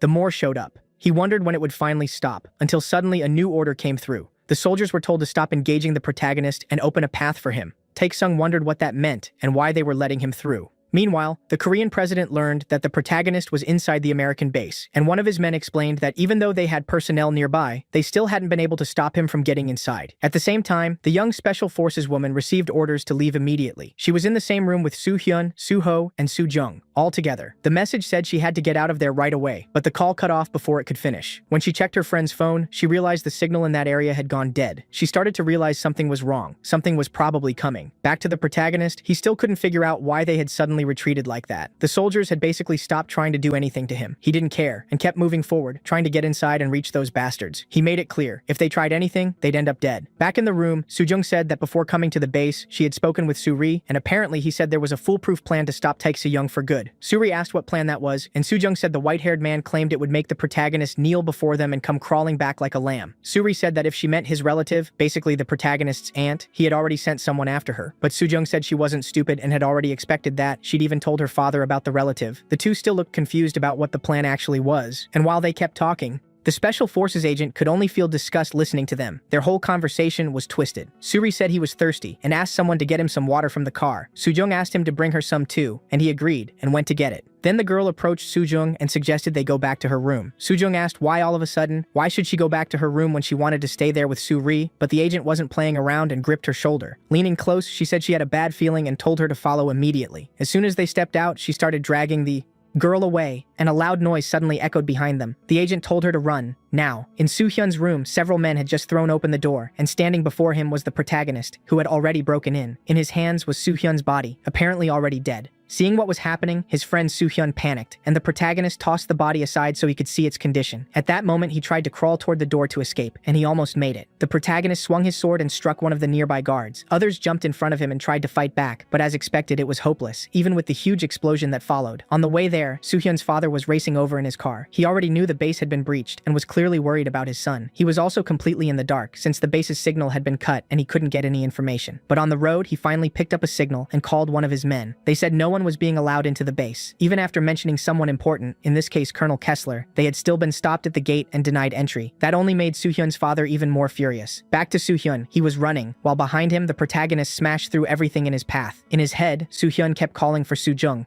But when he opened the door, he found the room completely empty. The cleanest place of all. She had left him behind and fled. He couldn't believe she had the nerve to do that to him, and when he looked back, he saw every guard had already been wiped out. Now he was face to face with the protagonist. He quickly stumbled and dropped to the floor. With an intimidating stare, the protagonist called his name and said he understood why he had to do this to him, repeating the same words over and over. Then the story flashes back to 3 years earlier. The protagonist was casually leaving his classroom with some papers in his hand, and that girl was beside him. For no real reason, Soo-hyun looked furious at both of them. He clearly wanted to beat the protagonist up. A classic bully. More than once, the protagonist was attacked by Soo-hyun's group. Back in the present, Soo-hyun says the protagonist can do whatever he wants. Go ahead. He keeps saying nothing can stop him from trying. But with a disturbing smile, the protagonist tells him not to complain if he really does. Soo-hyun makes one last desperate move, saying that if anything happens to him, his aunt will die too, and then spits out a few final idiotic words. He says that's just how the world works, and nothing gets out untouched. That only makes the protagonist even angrier, and to make it worse, a voice over the loudspeaker announces that his aunt was living in America, and whatever happened here could put her safety at risk. Soo-hyun smiles, because even now, his father still hadn't abandoned him. Smirking, he kept taunting the protagonist, telling him to go ahead and do it. But the plan backfired. Over that same loudspeaker, the soldier outside finished what he was saying. If Soo-hyun's aunt was in danger, the US government had already taken measures to keep her completely safe from any threat. They'd even evacuated her to a protected location. Soo-hyun's smile vanished. Now he was completely at the protagonist's mercy, wondering what would happen next. Back in the United States, that scientist showed a clear interest in the protagonist. She was pleased with everything unfolding, saying that using relatives as leverage was a very basic trick, and an easy one to counter. Then she's told that one of the evacuees from that building was the president's daughter. They were requesting a helicopter to get her out safely. She wanted to keep the operation under control, but if anything happened to the president's daughter, it could cause serious trouble, so for now she agreed it was best to send the helicopter and get her out first. They could decide the rest later, with cooler heads. So she gives the order, send the helicopter and extract the girl. After her subordinate leaves, her interest in the protagonist becomes even more obvious, and she admits she really wants to see him. Back at the building, at the US base, Soo-hyun had already been badly hurt. He was crawling across the floor, because with his sword, the protagonist had cut off what he used to stay on his feet. Looking down at him, Soo-hyun still calls his name, asking why he did it. He replies that he was trying to finish this quickly. Maybe he wouldn't even feel much pain. But after what Soo-hyun had tried to do to him, he knew it would always end like this. He goes on, saying Soo-hyun was never the type to get scared and reflect on his mistakes. He'd always been stubborn, with an ego through the roof. So after everything he'd done, the protagonist had prepared something special just for this occasion, something that would consume him slowly. This would be his goodbye. A massive flame rises along his sword, the same flame that appeared above the rooftop a long time ago. Then he turns it towards Soo-hyun's body, and at that point, you can imagine what happened. The internet was going insane, saying he was inside a US base. Everything was chaos around the world, and some people still thought it might all be fake, because in modern times, not everyone is ready to believe in superpowers. Back at the base, Soo-hyun's father arrives and orders everyone to move aside. He wants in, but even he's stopped at the entrance. The guy is furious, veins bulging, yelling that they clearly have no idea who he is, and if they don't move, they'll regret it. Meanwhile, Soo-hyun was now feeling firsthand what the protagonist's parents had suffered. I can't describe that scene in detail, but you can probably picture it. He was meeting an end very similar to the one the protagonist's parents faced. Takeshi Hong says that maybe now, he can finally feel at least a fraction of the agony his parents went through. Back to Soo-hyun's father, he keeps trying to force his way inside, but the guard tells him the orders came from the very top, so there's nothing he can do. Even so, the man gets slapped by Soo-hyun's father. Then he drops the act and speaks seriously. He says he knows how these things work. No one gains anything by defying him. So if even he isn't being allowed in, then something extremely serious must be happening. If he tried to push further, he'd definitely be the one who paid for it. And on matters like that, he knows very well. The men there had no choice. They were following orders. At that point, he calms down a little, realizing something major is behind all this. He asks them to hand over his phone, but they warn him there's still no signal. The whole area has been blocked off. All he can do is wait for news while his son goes through all of that around Takesejong. Elsewhere, that kid from earlier reports everything to the president, including that his daughter is safe. A woman enters his office and says he has a call from the agent in charge of protecting his daughter. He immediately tells her to put it through and asks Agent Nam how she is. She confirms the girl is safe and tells the president to stay calm. Then she hands the phone to Soo-jung, who also says she's fine. He asks if she's hurt, but she says no. She explains that her agent had a bad feeling, so they got out in time. Relieved, the president asks for the phone back. With the phone in hand, the agent says they're on their way to the helicopter and heading for the nearest helipad. For now, they'll keep moving quietly. The president says that's good, but then he asks about Soo-jung, whether he's with them. The agent says that when they escaped, the president immediately sees the problem. If his daughter got out, why couldn't those two? The agent explains that the only reason she escaped alive was because Takesejong was distracted dealing with Soo-jung and Soo-hoo. She apologizes, admitting she ended up using the two of them as bait. The president tells her she did nothing wrong and doesn't need to apologize. But no one else can ever learn that. If anyone finds out, she'll likely face severe backlash. And even if it wasn't intentional, an incident like this could give the opposition everything it needs to turn on his administration. He orders her to keep it secret, no matter the cost. She thanks him for his concern and promises to stay silent. The president thanks her too because she saved his daughter. But the moment he hangs up, he gets another call from Soo-ryun's father. At the scene, the man asks whether the president's daughter also entered the base, and the answer is yes. The guard says he saw her and an agent go through the gates. Soo-ryun's father wonders how, at a time like this, the president won't even take his call, yet seems so concerned about her presence.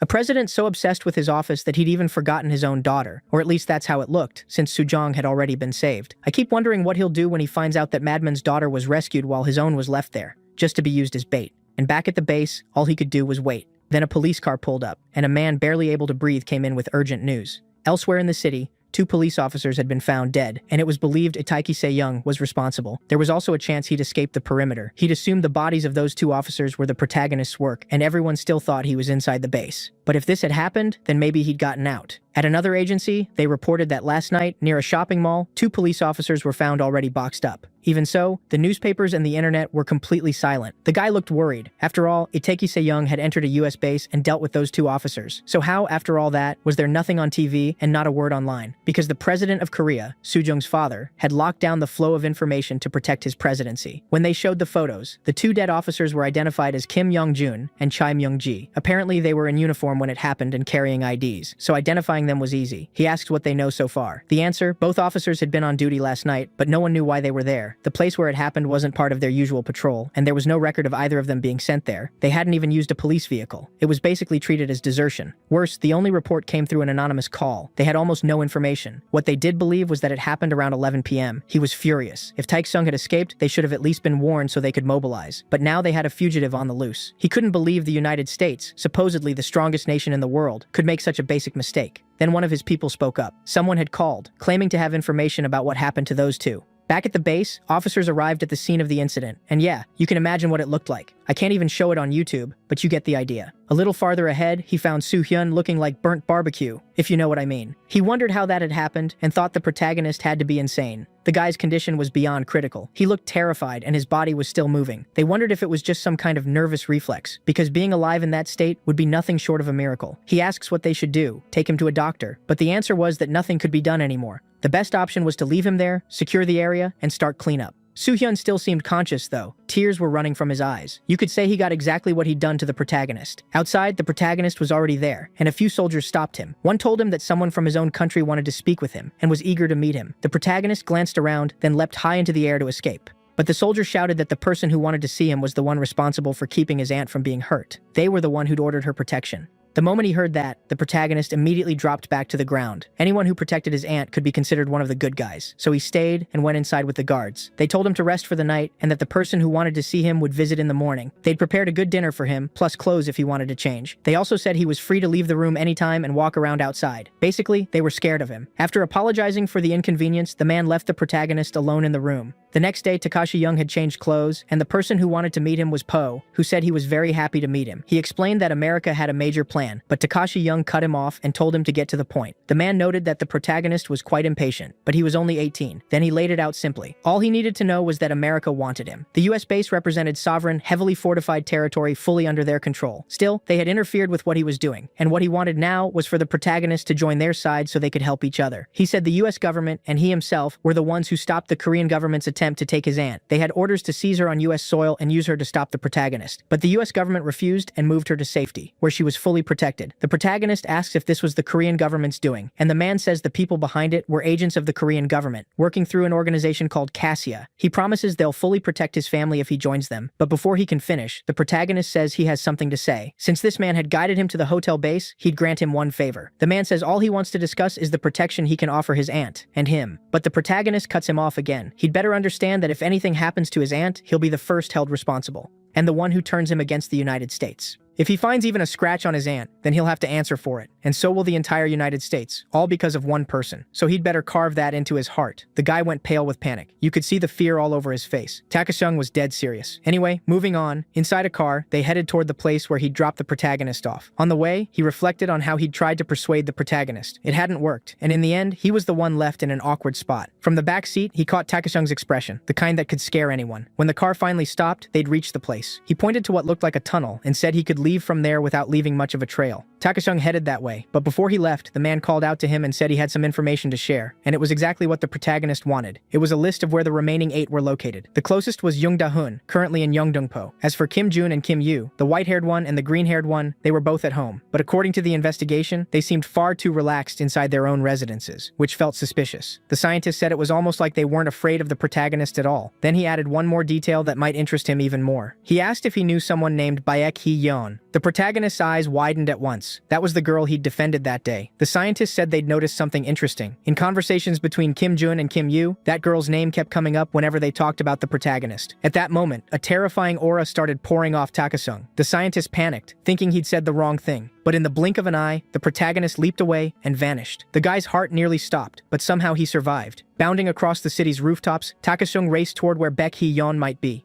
He was following the scientist's directions, and one look at his face made it clear. He wasn't playing around. On the other side of the city, a man was investigating another guy. He said something similar to what the scientist had brought up, that he knew Baek Hee-yeon, and that she'd also been a victim of the incident from 3 years ago. The one involving those 10 people, the protagonist's parents and the 8 others. The investigator wondered how he knew that, since there wasn't much information about what had happened to her. The man explained that back then, he got a call about 2 students who were seriously injured, a male and a female student. 2 ambulances were dispatched that day, but in a later call, they were told only one had actually been sent, and the other apparently never made it to the scene. The investigator was starting to understand what that meant. They had really been trying to cover up what happened to the girl. Shaken, the man said he could reveal more about what happened at the hospital and identify the medical staff involved. Because back then, it was considered critical that nothing related to her ever got out, and everything that happened had to be kept completely secret. On the other side of the city, at the psychiatric hospital, inside a room, someone was scribbling on the walls and drawing strange pictures. It was a girl. Baek Cheon. As she stared at the drawings, including one about 2 police officers, she seemed to apologize, saying she had no choice. That's when the pieces finally click into place. 2 cops had been found after going to investigate, and it looks like she was the one who did that to them. Not only that, she was fully responsible. We still don't know exactly why, but it seems those officers were hiding something. Higher up on the wall, another disturbing drawing seemed to depict what happened to the protagonist's parents, and in her mind, she kept calling out the protagonist's name. Back at the interview, the investigator keeps pressing for what happened to Baek Cheon.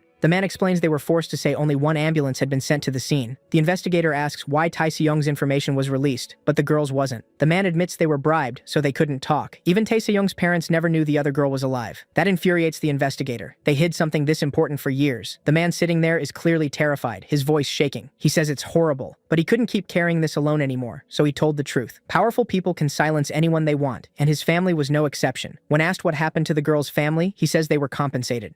That only makes the investigator angrier. Money can't undo what happened. It can't solve everything, especially not what happened to Tae Se-young's parents. The man goes on. Everyone who knew and everyone who saw Baek Cheon's condition was paid to stay silent. Basically, everything about her was buried. But he still wasn't done. He says what happened to the protagonist could easily have been swept under the rug too. That's exactly why he came, to reveal everything he knows. And now he's finally ready to say who sent those 2 officers to their deaths. Before naming them though, he hesitates in panic, because saying it out loud could cost him his safety. Then the door bursts open. His men report that Tae Se-young's file has come in and confirm he was seen leaving the US military base, heading toward Gangnam. But if Tae Se-young was at the US base, that practically proves he wasn't the one who dealt with those 2 officers. In that instant, he realizes who the real culprit must be. He orders them to contact the white-haired guy and the green-haired girl immediately and ask what they're doing right now, because the protagonist is heading toward their homes. One question keeps spinning in his head. If Tae Se-young was at the base, someone else had to have done it. And once he connects the dots, he figures out who was probably responsible. Cut to the green-haired girl's house. She's the same girl as before, somehow still bored, which is crazy in the middle of chaos like this. On her phone, she sees a video of Tae Se-young moving toward Gangnam, basically right near her house. The look on her face changes immediately. She messages the white-haired guy at his house, telling him to check social media right away. At first, he wonders what's wrong with her. Who checks social media in the middle of this? But when he opens it, he sees Tae Se-young is heading straight toward where they live. The internet is going crazy, asking who he'll get first, basically turning the whole thing into a meme. The white-haired guy gets furious, wondering if people would still joke like this if it were happening to them. Calling for his mother, who's in the kitchen with several other men, he warns her that Tae Se-young is coming to their house. Inside, the atmosphere turns tense. He urges everyone to move out immediately, since Tae Se-young could change direction at any moment, and this is their chance to leave. But someone says he's heading for the Gray Complex. The white-haired guy's face says it all. Yujin lives in the Gray Complex. He instantly grabs his phone and calls her. When someone picks up, he tries to warn her, but quickly realizes it isn't her on the other end. He calls out her name and gets no answer.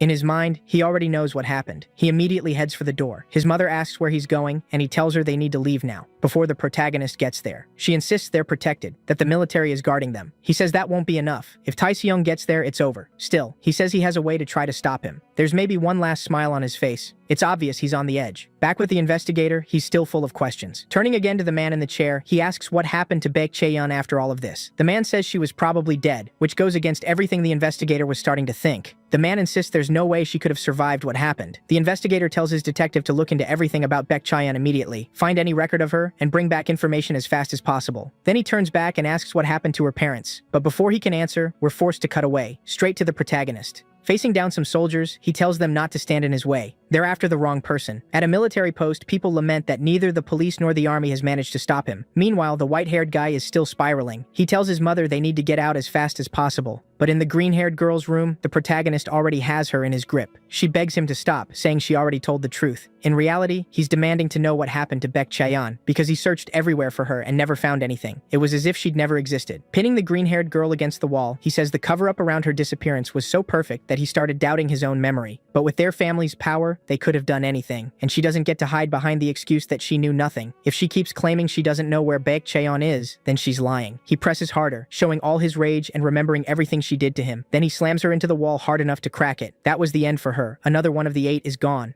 Back at the hospital where that girl is being kept, the white-haired guy arrives with several other men. He asks what they're doing there, then shoves aside the doctor and heads straight for Baek Cheon's room. When he finally reaches the door, he finds the girl and says it's been a while since they've seen each other, but one look at her makes it clear she's far from stable, and it almost seems like she'd been waiting for him. Then someone behind them suddenly reports that Baek Cheon has arrived, and when they turn around, Cheon is already on her feet, rushing straight at the boy with shocking speed. Outside, total chaos breaks out as the protagonist reaches the hospital with his sword. Realizing he won't be able to walk in calmly, he smashes through the floor with a jump, reaching the right level in seconds. There are soldiers up ahead, but you can guess how that goes. With his speed, he blows right past them. After tearing through everyone in his way, he heads for her room. Looking through the window, he sees stains splattered everywhere. You can imagine what they really are. As he opens the door, he assumes something terrible may already have happened to her, but what he sees is completely different. The girl is perfectly fine. The same can't be said for the white-haired guy. His condition is so bad, it can't really be shown. He's in horrible shape. His mother is crying, demanding to know what right they had to touch her son, asking who they think they are. But before she can finish, Cheon takes care of her too, saying that Takasung's parents probably said the same thing this woman just did. Then she looks at him and smiles. The protagonist stares back, wide-eyed, realizing she may be even more unstable than he thought. Then a memory takes us back to the day Cheon was introduced to his class. She had transferred from Hoyun Girls' School before coming there. In her introduction, she said she hoped everyone would get along. The teacher added that she had some of the best grades at her old school and warned the class to work hard from now on or they'd be left behind. Back in the present, the protagonist looks at her with dull, empty eyes because he still can't believe she's alive. In another flashback, we see her apparently helping him. The protagonist tells her not to, and for the first time, she hears him actually speak. She even wonders if he could talk at all. He says he hasn't lost anything and doesn't need anyone's help. She says she knows that. But the truth is, inside those trash bags, some of his school supplies had been thrown away by the 8. She had already figured it out and was helping him search through the garbage. He warns that if people find out she's helping him, she'll be targeted too. But she says if anyone sees them, she'll just make fun of him too. Pretend she's mocking him. And that way, they won't do anything to her. The protagonist is struck by how she handles things, and he even bites his lip, overwhelmed that someone would do all this for him. In another memory, Cheoni had called him into an empty classroom so they could be alone. The boy was already nervous. If anyone saw them together, she'd probably become a laughingstock. But she tells him she got a confession that day. He says that's nice, but she wonders if he really doesn't want to know who it was. He replies that she's pretty and popular, so that's only natural. She asks again if he really doesn't want to know which guy she turned down. Then she reveals it was Lei Suhu, one of the 8. The protagonist is visibly shocked. He says Suhu is the student council president's son, from a family known for academics. But the girl says she doesn't like him. There's something off about him. She says his confession was actually pretty funny, because his friends were there too. He told her people from the same social class should stick together, then invited her to join his group. Then we jump to another memory. The protagonist asks if she's going somewhere after school. She says yes, her friends want to meet up and they're heading to the park. She explains that Hae-jung, one of her friends, is going to introduce her to some people from another class, but the protagonist tells her not to go. She says she can't do that. Lately, her friends have been avoiding her, and Hae-jung is the only one still talking to her. Even so, he insists she shouldn't go. She asks what's wrong with it. If she skips that day, she'll probably be rejected by everyone. Then Hae-jung says she's already been rejected, and she asks how. He tells her that the moment she rejected Lee Soo-hoo, the whole school turned on her. She's confused, but he explains that if she goes out with those friends today, the others will probably show up. And if she doesn't do what they say, she'll never have friends again and will be forced to obey them. She asks what they would even tell her to do, and the protagonist asks if she uses any substances, smokes once in a while, or has ever taken something without permission and never returned it. You probably get what he means. He says if she's never done those things, they'll make her do them, and if she refuses, she'll be cast out and never have any friends at school again. In another memory, the protagonist is taking his usual beating, but this time, someone steps in. That person is Ji-yoon. Her face was still burned into his memory, and even with the marks on her, she looked like the same girl from back then. He places a hand on her face and pulls her into a trembling embrace, whispering her name.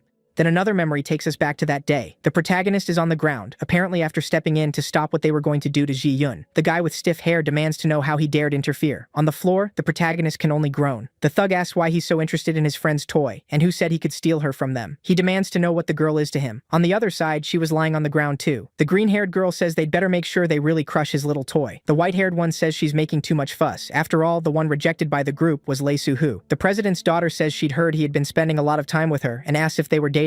He stays silent. In that state, he probably couldn't even answer. Lei Soo-hoo just laughs and asks if they really are dating. Soo-hoo-yoon wonders if that could be true, but can't believe it. He thought they only talked. The president's daughter looks angry that he interrupted their fun. As Soo-hoo-yoon steps closer, he realizes he's only making Soo-jung even angrier, and then starts doing exactly what you'd expect. The protagonist begs them to stop. He'll do anything. All he wants is for them not to touch Si-yoon. The psycho's grin makes his intentions obvious, and in that moment, what you'd been fearing is about to begin. But then, to everyone's shock, Ji-yoon is suddenly on her feet, standing near the window, and without warning, she jumps. The thugs panic, wondering if she just died. The protagonist's face says it all. He has no idea what happened, or why this was happening to her, and to him. Back in the hospital, his hand is on the girl's face, as if savoring the warmth of her touch. When he calls her name, she cups his face and says he's probably cried a lot. Looking at him now, she can barely recognize him. She says he must have a lot of questions, but the most important thing right now is getting out first. They head for the door and step into the corridor, but are quickly intercepted by several guards. From the protagonist's expression, he has no time for this. Before he can act, a man steps in.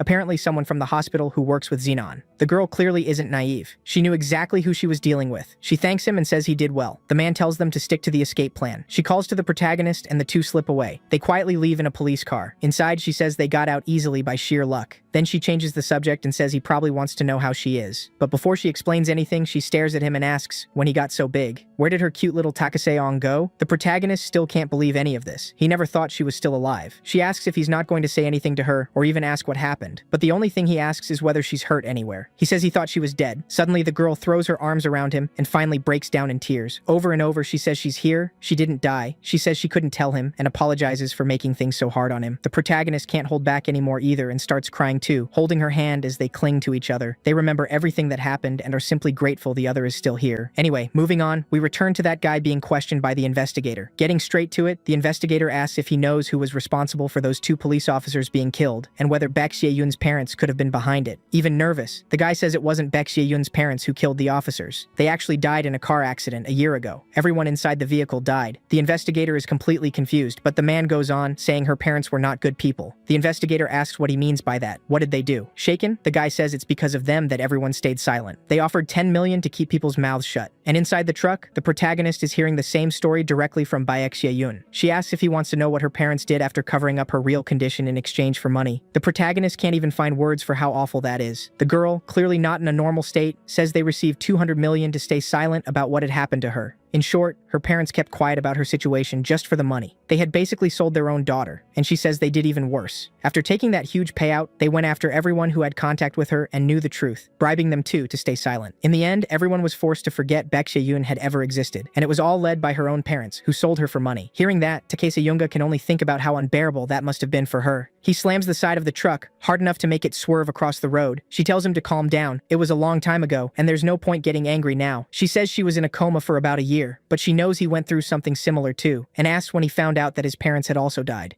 But the protagonist still can't contain himself, and the rage on his face is obvious. She says that when she woke up, the people around her told her everything her parents had done. In that moment, she says, she almost wished she had died too, because then she wouldn't have had to live through any of it. Cutting her off, Baek Shi-young asks where her parents are now after everything they did to her. She says they're dead, killed in a car crash a year ago. Then the scene shifts. We're back in the hospital room, where there was even a drawing of that crash on the wall. After traveling for a long time, they finally reach their destination. Apparently, they plan to leave from there by boat to throw the soldiers off their trail. The protagonist keeps asking if she has any other relatives and wonders what happened to her brother. She says he was forced into the army not long after their parents died. Baek Shi-young can't understand how he could leave his sister alone like that, but she says it wasn't his choice. While he was heading home, the military police basically forced him to enlist and took him away. They were trying to control everything connected to this girl. The protagonist says he's heard enough. He already knows what happened. But she says there's more, and asks if he isn't curious about the people who helped her. He cuts her off again and says he'll do his part. He'll take revenge on everyone involved, everyone who made her suffer. She tells him he doesn't need to suffer for her. He already has enough problems. Still, he says this won't be hard for him and promises her he'll deal with every last one of the people who put her through this. He even says he'll do it in her name, and together, they'll get their revenge. But she lowers her head and gives him a strange little smile. She thanks him for being willing to help, but says she doesn't need him,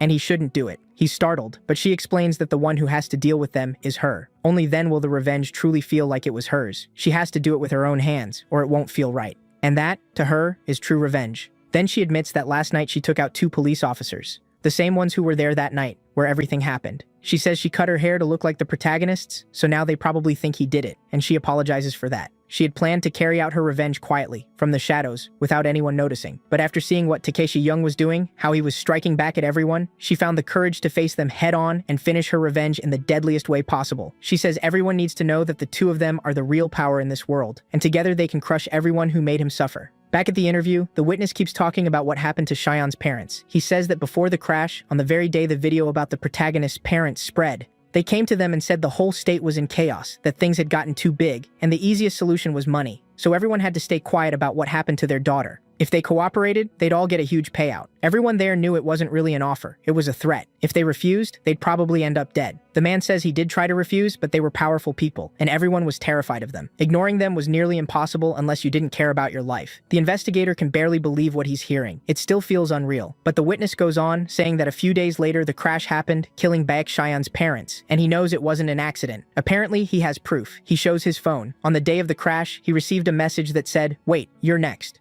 At that point, it looked like everything had been planned, even the crash itself. The investigator says that makes no sense. Who would have ordered something like that? Maybe the people being bribed, maybe outsiders, or maybe even Take Se-young, but he doesn't know the protagonist was in a coma back then, so that theory falls apart. Just then, another man opens the door and walks in. He says he told him to investigate Baek Xian's parents, and demands to know what he's doing here. But the investigator says there's nothing to investigate. Baek Xian is very much alive. The man asks what that means, and he says he got word that Take Se-young is going to see her. The police and the military are already heading for them. The investigator grits his teeth and wonders why the police are involved at all. They're tactical forces. The police will only get in the way. Things are going badly for him. Back on the boat, the girl tells him to keep pursuing his revenge to the end. She won't stop hers either, and they should each take revenge in their own way, without interfering. She says her revenge is something she has to face alone, but the protagonist can't accept that. He hasn't seen any sign she can protect herself, and he's scared of what might happen to her. She keeps saying the world has to become a better place, and the less evil there is, the more good can reign. That's why she has to get rid of all of them. He asks how she plans to do that, and she says she's going to create a new world. She's starting to sound like Kira, talking about wiping out evil, and her expression makes it clear she's not in a stable state of mind. Then another boat approaches, larger than the one they're on.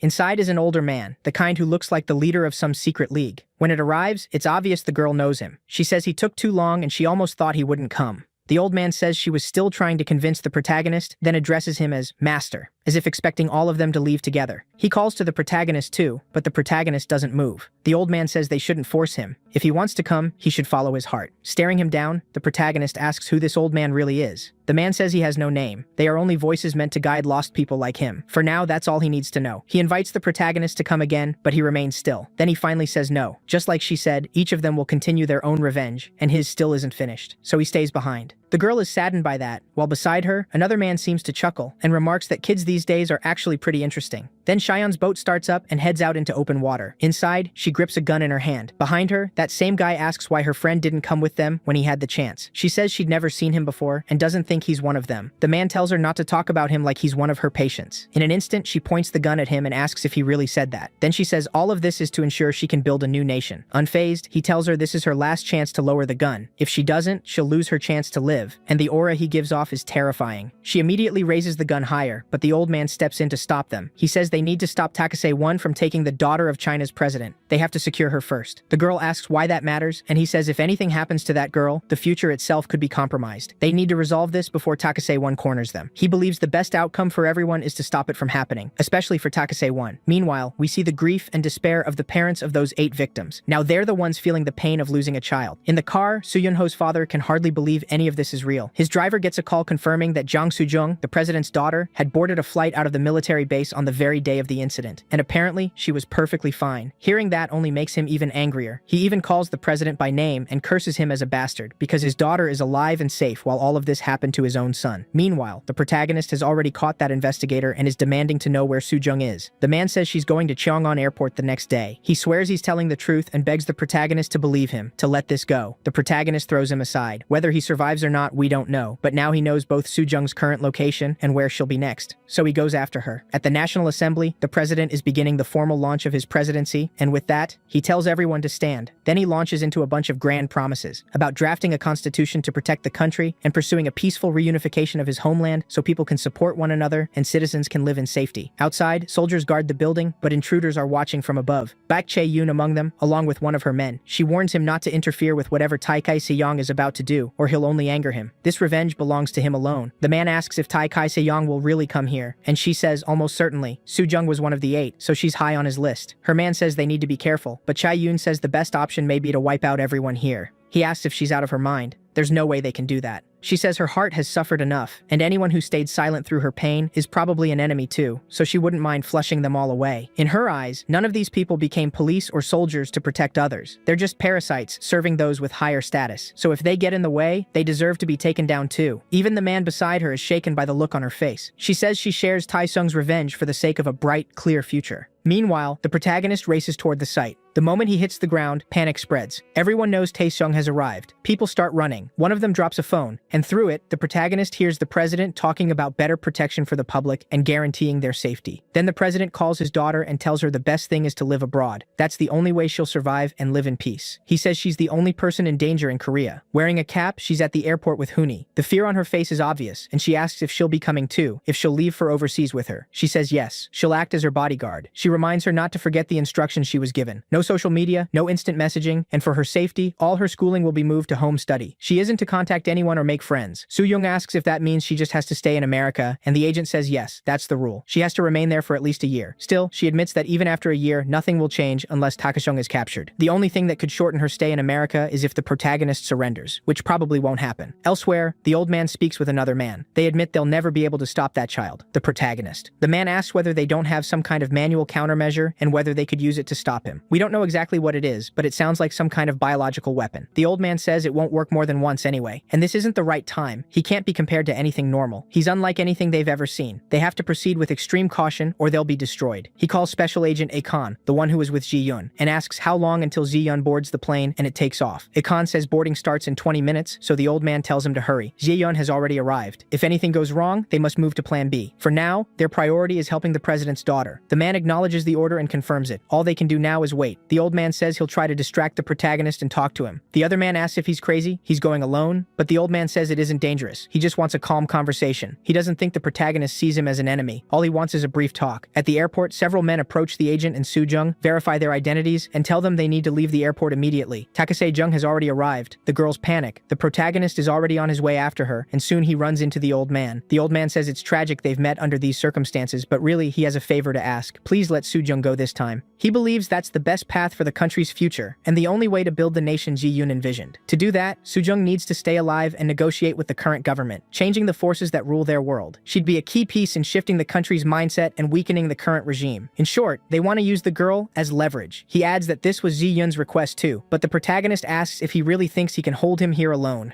The old man says that if he harms Soo-jung, Shie-yoon will be disappointed. She's waiting for him on the other side to build the world they always wanted, but Tae Kwon-jung says he doesn't care about government deals. All he wants is to finish his revenge, and he won't tolerate anyone using Ji-yoon as a shield. If the old man tries that again, he'll be next, so he needs to get out of the way. Leaving the old man behind, he heads straight for Soo-jung. The old man nearly drops from a heart attack. Meanwhile, Soo-jung is still trying to get out with those men. The agent asks where they're going and whether that route is really secure. She says once they board the plane, Tae Kwon-jung will still be a major threat to her. The man says they know and tells her not to worry. There's no way Tae Kwon-jung can find this route because they're using an unofficial one. Outside, soldiers are being briefed on how to stop the protagonist. If they see him, they have permission to kill. Everyone is told to stay alert, but Tae Kwon-jung is already standing behind one soldier, telling him to move. Terrified, the man drops to the ground, and Tae Kwon-jung starts walking past him without a problem. But then the soldier makes a very stupid choice. He opens fire on the protagonist. He dies instantly. The old man gets word that Tae Kwon-jung is heading for the runway, exactly where Soo-jung is going. He says the protagonist has an incredibly sharp sixth sense and orders every unit to avoid contact with him. From here on, resistance is pointless. But the other man says time has already run out, and Soo-jung should be able to leave safely. At least, that's what it seemed. The protagonist keeps running past everyone and finally spots her from a fair distance away. He's found her at last, and lets out a huge shout. But it's the exact moment she boards the plane, just as it's about to take off.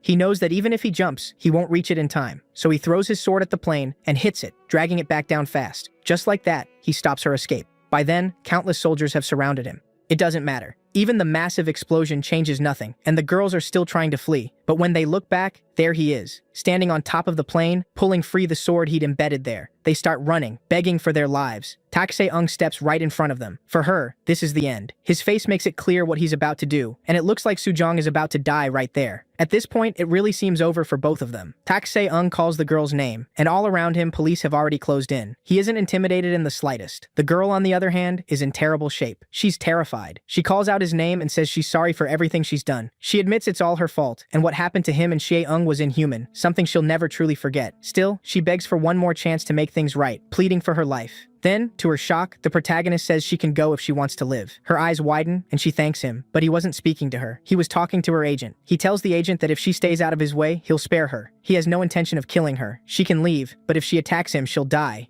The agent realized she had a chance to escape and didn't hesitate. As she started to get up, Sujong begged her not to go, pleading with her not to leave her alone. Right there on the spot, the girl kept begging to be saved, then started calling for help from all the soldiers around them. Suddenly, she snapped, shouting that she was the president's daughter and demanding that they protect her, asking why no one was doing anything. But by then, the protagonist had already raised his sword and was ready to finish the job. With a single slash, he split the girl in two. The satisfaction on his face said it all. He had finally taken revenge on her, and another of the 8 was gone. In his mind, he speaks to his mother and father, telling them only one remains. That was the end of Sujong. Meanwhile, in a government office in Japan, several men had gathered to discuss whether there was any way to pressure Takase-young. One of them orders tighter security for everyone connected to him around the world. They don't want to provoke the protagonist even further. Still, they believe they need to find some way to stop him, and wonder where the source of his power comes from. By now, it's clear that everything he does goes far beyond human limits. They also think that instead of killing him, they should seize that power and study it, because it could help create a different world. In their eyes, killing him would be a waste, and the global order could be reshaped by whichever country obtains that power first. The bald man says that neither weapons nor even an army can overpower the protagonist. They believe that if thousands of soldiers were trained the same way and managed to gain similar power, they could dominate the world. The question is what happens after that. Cut to the United States, where that scientist is talking to the blonde guy. He shares information about who would lead the special forces assigned by China, Zhao Xingqiao. He now sees the whole world mobilizing to find some way to stop the protagonist. He says it's only a matter of time before Takase-young becomes a global threat. The blonde man says China probably already has 3,000 agents on their soil, and that the protagonist is spiraling out of control. That makes the scientist angry. If they're there, they're acting as spies, trying to learn what they're doing. The blonde man adds that they've also started noticing Japan's movements. It was obvious now. The world was beginning to mobilize in response to everything happening. He asks the scientist whether he has any interest in striking first, since if they get close to Takase-young, they might be able to claim his power before anyone else. But the scientist stays calm and says that won't happen. The blonde man asks how he can be so sure, since those countries have enormous political influence, top-tier equipment, and are definitely ready to ignore diplomatic consequences if it means capturing the protagonist and using his power. The scientist asks if he wants to make a bet because he believes none of them will capture the protagonist. If he truly loses control, everyone is finished. No special force can stop him. The blonde man wonders whether he could be bribed with money and power, but the scientist says that if that were what he wanted, he'd already have it.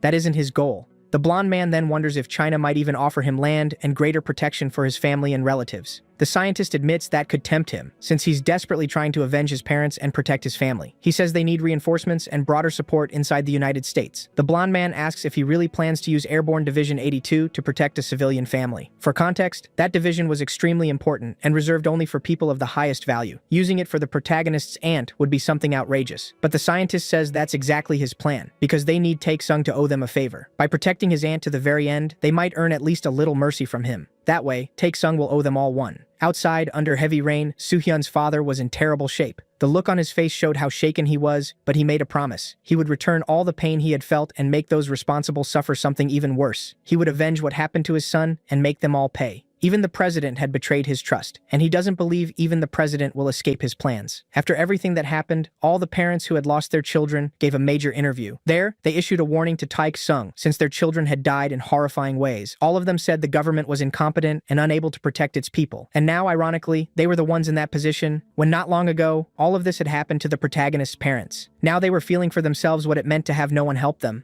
But the public was starting to take center stage too. Because in the middle of all this, many innocent people had also died. Their families were devastated by everything that was happening. The media then turned fully against Taek-sung, tearing apart his image as public opinion shifted and grew angrier. Those who once saw Taek-sung as a hero vanished, and now social media was filled with one message: he had to be stopped. No matter what had happened to him, he had crossed every limit. People were turning against the protagonist, and now he was seen as a threat to national security and to the public itself. Taek-sung had become a public enemy. In his room, tablet in hand, the president kept replaying that video, asking himself if it had really happened, if his daughter was truly dead. He looked completely broken. Collapsed on the floor, he had no hope left for a better future. The only thing he could think about was revenge, making Taek-sung pay for everything he had done to him. Then the door opened and someone entered. It was Director Park, head of the National Intelligence Service. He could tell from the president's face that he was in no condition to deal with this, though the president insisted he was fine. The man had something to say, so he got straight to the point. Then we see that old man, introduced as the one who would advise them this time. He presents himself. His name is Yang Yeon.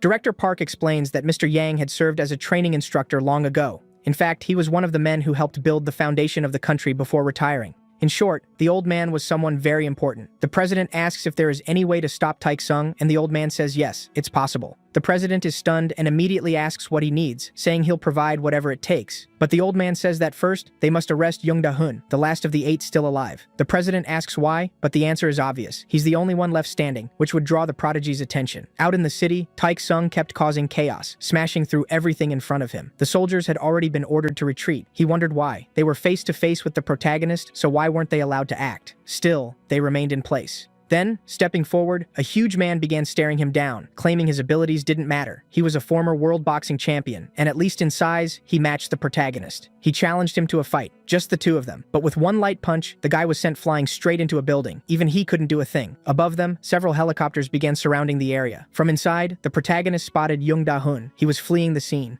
That made him furious, and he started leaping in that direction. But he quickly realized he wouldn't reach him in time, so he climbed to the top of that building. There, he could see a photo of all 8, including Young, and he swore he would find him and finish his revenge. Back at the building where Ji-yoon and that man were, she had also seen the video of what the protagonist did to Soo-jung. She says she wished she had done it herself. Those words clearly unsettled the guy beside her. Then he got a call from the agency, ordering him to leave a team behind to watch Taki Se-young and to have everyone else there return as quickly as possible. He hesitates, wondering if that's really the right move, since Taki Se-young was nearby, and pulling back all the soldiers went against their original plan. Still, he's told they need to get out immediately, because active spies from other parts of the world were surrounding the area. In fact, Ji-yoon herself had become a target after they discovered she might be important to the protagonist, so they had eyes on her. He says they should leave a few agents behind, escort Ji-yoon, and get her out of there as fast as possible.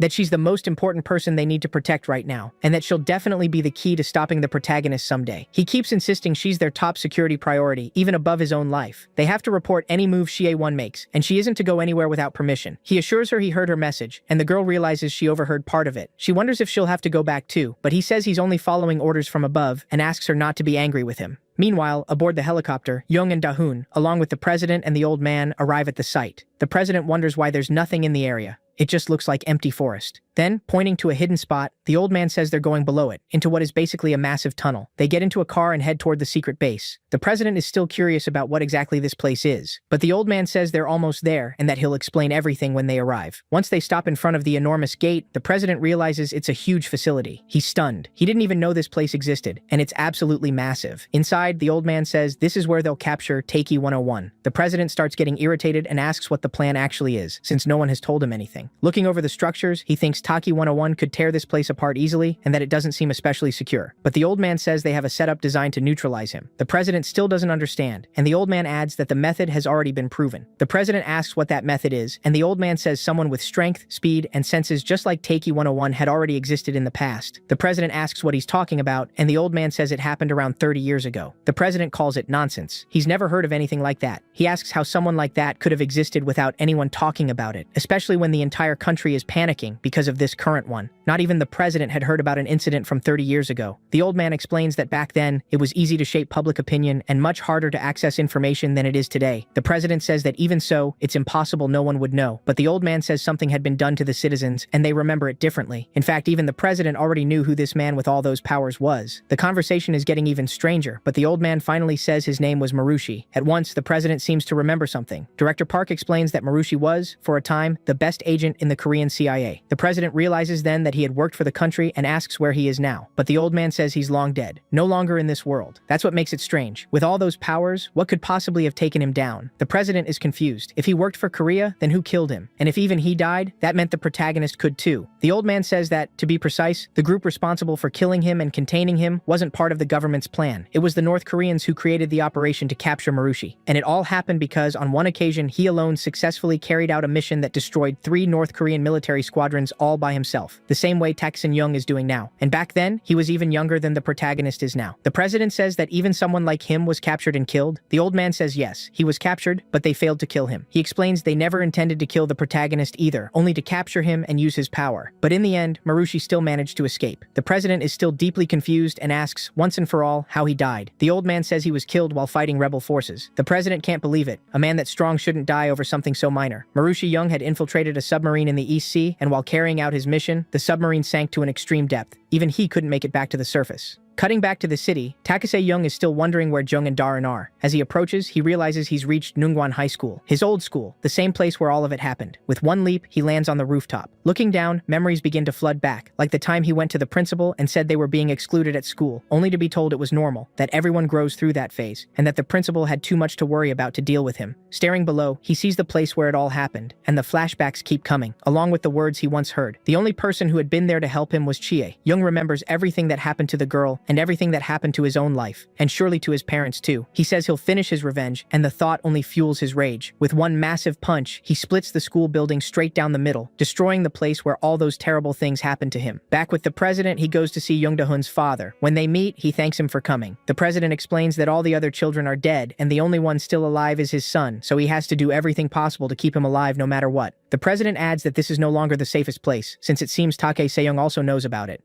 Young Da-hoon looks terrified. The president says that according to the unit commander, Takei Seyoung is already moving toward this place. Since the boy is now his only target, the president plans to move him to a secure location they've prepared. The boy's father asks if they're sure this is necessary, then thanks the president for coming himself. The president says he came personally because he knew the man wouldn't hand his son over to just anyone. If someone else had come, he might not have believed them. The father can only thank him, but of course it isn't that simple. The president has another plan. In the car, he barely even tries to talk to the boy. He says everything will be fine, but his face gives away his real intention: to use him as bait. Outside the school, Takei Seyoung keeps moving. A car has just arrived in front of him, and back at the secret base, they've reached their destination. Young Da-hoon asks where they are, and the president says it's a place even Takei Seyoung won't find. He tells him not to worry, they'll capture him and kill him. Meanwhile, the car that stopped in front of the protagonist points him to the exact location where Young Da-hoon is being taken and tells him to stop sending innocent police officers and soldiers to their deaths. Takei Seyoung says all of this is their fault. They attacked him first. Ignoring everything else, he heads for Young Da-hoon to finally bring his revenge to its end. At the base, Director Park congratulates the president for bringing the boy. The president says he had to speak to the boy's father in person to make it happen, since he wouldn't trust just anyone with his son. Director Park praises him and asks about the boy's condition. The president says he's badly shaken, and inside a chamber, the boy pounds on the door, begging to be with his father. He's essentially trapped behind the screen, and the old man watches everything as the boy begs to be let out. The president wonders if they really can draw the protagonist's attention and make him come there. The old man says that as long as Young Da-hoon is there, Takeshung will have no choice but to enter the base. The president wonders whether he'll realize it's bait, since the whole thing feels too suspicious. The old man says it isn't just a trap. If Young Da-hoon is there, he'll serve a purpose, and not just by drawing the protagonist in. What the old man really means is that the boy will still serve as bait even after he's dead. He's been handed over so the protagonist can finish his revenge, and only after that will they put their real plan into action, because he has to believe it isn't a trap.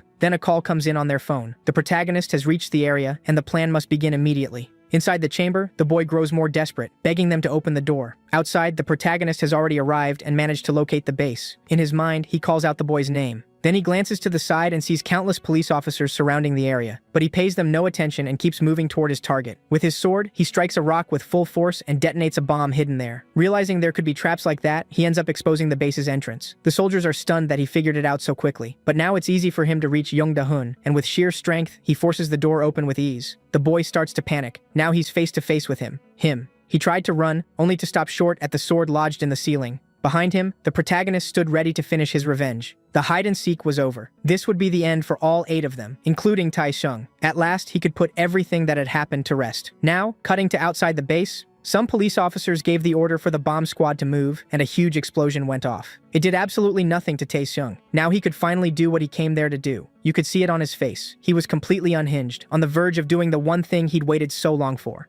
He hurled Da-hoon into the wall, and the impact alone caused him intense pain. Da-hoon groaned on the floor, but then Tai-shung stomped down on his leg. He ordered him to get up, but as Da-hoon tried, he noticed a strange gas pouring into the chamber from above. The moment he stood, Tai-shung struck again, sending him flying across the room. Then the protagonist grabbed him by the neck and pinned him to the wall. At that moment, he realized his vision was starting to blur. Pressed against the wall, Da-hoon started laughing like a madman, calling Tai-shung an idiot. Something was being pumped into the chamber to weaken him. Outside, watching through the cameras, the president asked the old man what that fog in the chamber was. He wondered if it was some kind of biological weapon, but the old man said none of that would work on Tai-shung. His body was far too strong, and his system could withstand anything a human could endure. So the president asked what it really was, since it clearly wasn't what he thought. The old man answered that it was a rather special substance. To put it simply, weed. The president was stunned. How was that supposed to help? The old man explained that in a massive enough dose, it could still distort Tai-shung's senses. He knew it wouldn't kill him, but with that much of it, the president could only think his country might go bankrupt. This old man had used an absurd amount. The old man said it might at least impair his vision, and for now, that was enough. Back to the protagonist, he was finishing Da-hun off, and with one final punch, he sent the bastard flying. His revenge was complete. Under his breath, he spoke the names of his mother, his father, and Zi-yun. With a disturbing smile, he declared that his revenge was finally over. He'd sent every last one of them to the grave. But while he smiled, he started feeling strange and realized it had to be that haze filling the chamber. At that moment, the old man gave an order, and the floor beneath the protagonist suddenly opened. He started to fall. He reached for the wall, trying to stop himself, but it was coated in oil so he couldn't get a grip. Takasayong kept falling without end. At the bottom of the shaft, he finally saw who was behind all of this. In the distance stood the president, the old man, and Director Park. He immediately started shouting the president's name. The protagonist hit the ground, his senses already badly affected. He kept calling out to the president, while the old man ordered them to continue the plan. From the top of the shaft, several flashbangs were thrown straight at him, further wrecking his sight. The old man believed that between the drugs and the flashbangs, Tae-sung's senses would be completely scrambled, and for the moment, it was working. The president thought this was their chance to kill him, but the old man said that even with his senses impaired, nothing they had would be enough to put him down. If they wanted to get rid of Takasayong, they had to follow his plan. Director Park added that countries around the world were fighting each other just for a chance to capture the protagonist. He thought they should try extracting some of his DNA so they could study him. The president hated the idea. He just wanted this nightmare ended for good. The old man replied that they should learn from Korea's failed plan with that earlier guy who resembled the protagonist. They shouldn't attempt something beyond their limits. Trying to take anything from Takasayong might not work at all because he'd learned from the past and the same trick wouldn't fool him twice. He also knew the substances they used now probably wouldn't work a second time, since with senses like his, he'd adapt perfectly by then, and if he escaped this time, they would never capture him again. So he asked if Park was really sure about trying to extract DNA. That shut Director Park up fast, and he changed his tune immediately. The old man said they should move to the final stage, and from above the chamber, something like cement started pouring down onto the protagonist. He knew bullets lose force in water, and cement was even denser. If they dumped it over the protagonist, his movements should be completely restrained. Once immobilized by the hardening mass, he wouldn't be able to use his strength at all, just struggle uselessly. The president asked how long it would take before the protagonist could move again and try something. The old man said he had no idea how long they could keep him trapped, but he was certain that even now, Tae-sung's body was developing resistance to this kind of attack. The president could only stare, shaken by how overpowered he was. Still, he knew they had to finish everything before Tae-sung came back to his senses. Meanwhile, inside Takeshi Young's mind, he heard a voice. It seemed to belong to the owner of the sword, telling him to come back, that it was still too soon for him to face Arab. The protagonist had no idea who Arab was, but the voice kept talking, saying he must not show weakness by letting himself die. Only his rage could move mountains. In front of him stretched a strange landscape, while the voice kept echoing in his head, saying that the one with an endless fighting spirit would receive the sword's blessing. And this was the moment Takeshi Young would finally receive that blessing, the very one he'd wanted since the days he trained on his rooftop. Before him lay a completely devastated world, and the man said that when they met again, he would do something. But unfortunately, we never find out what.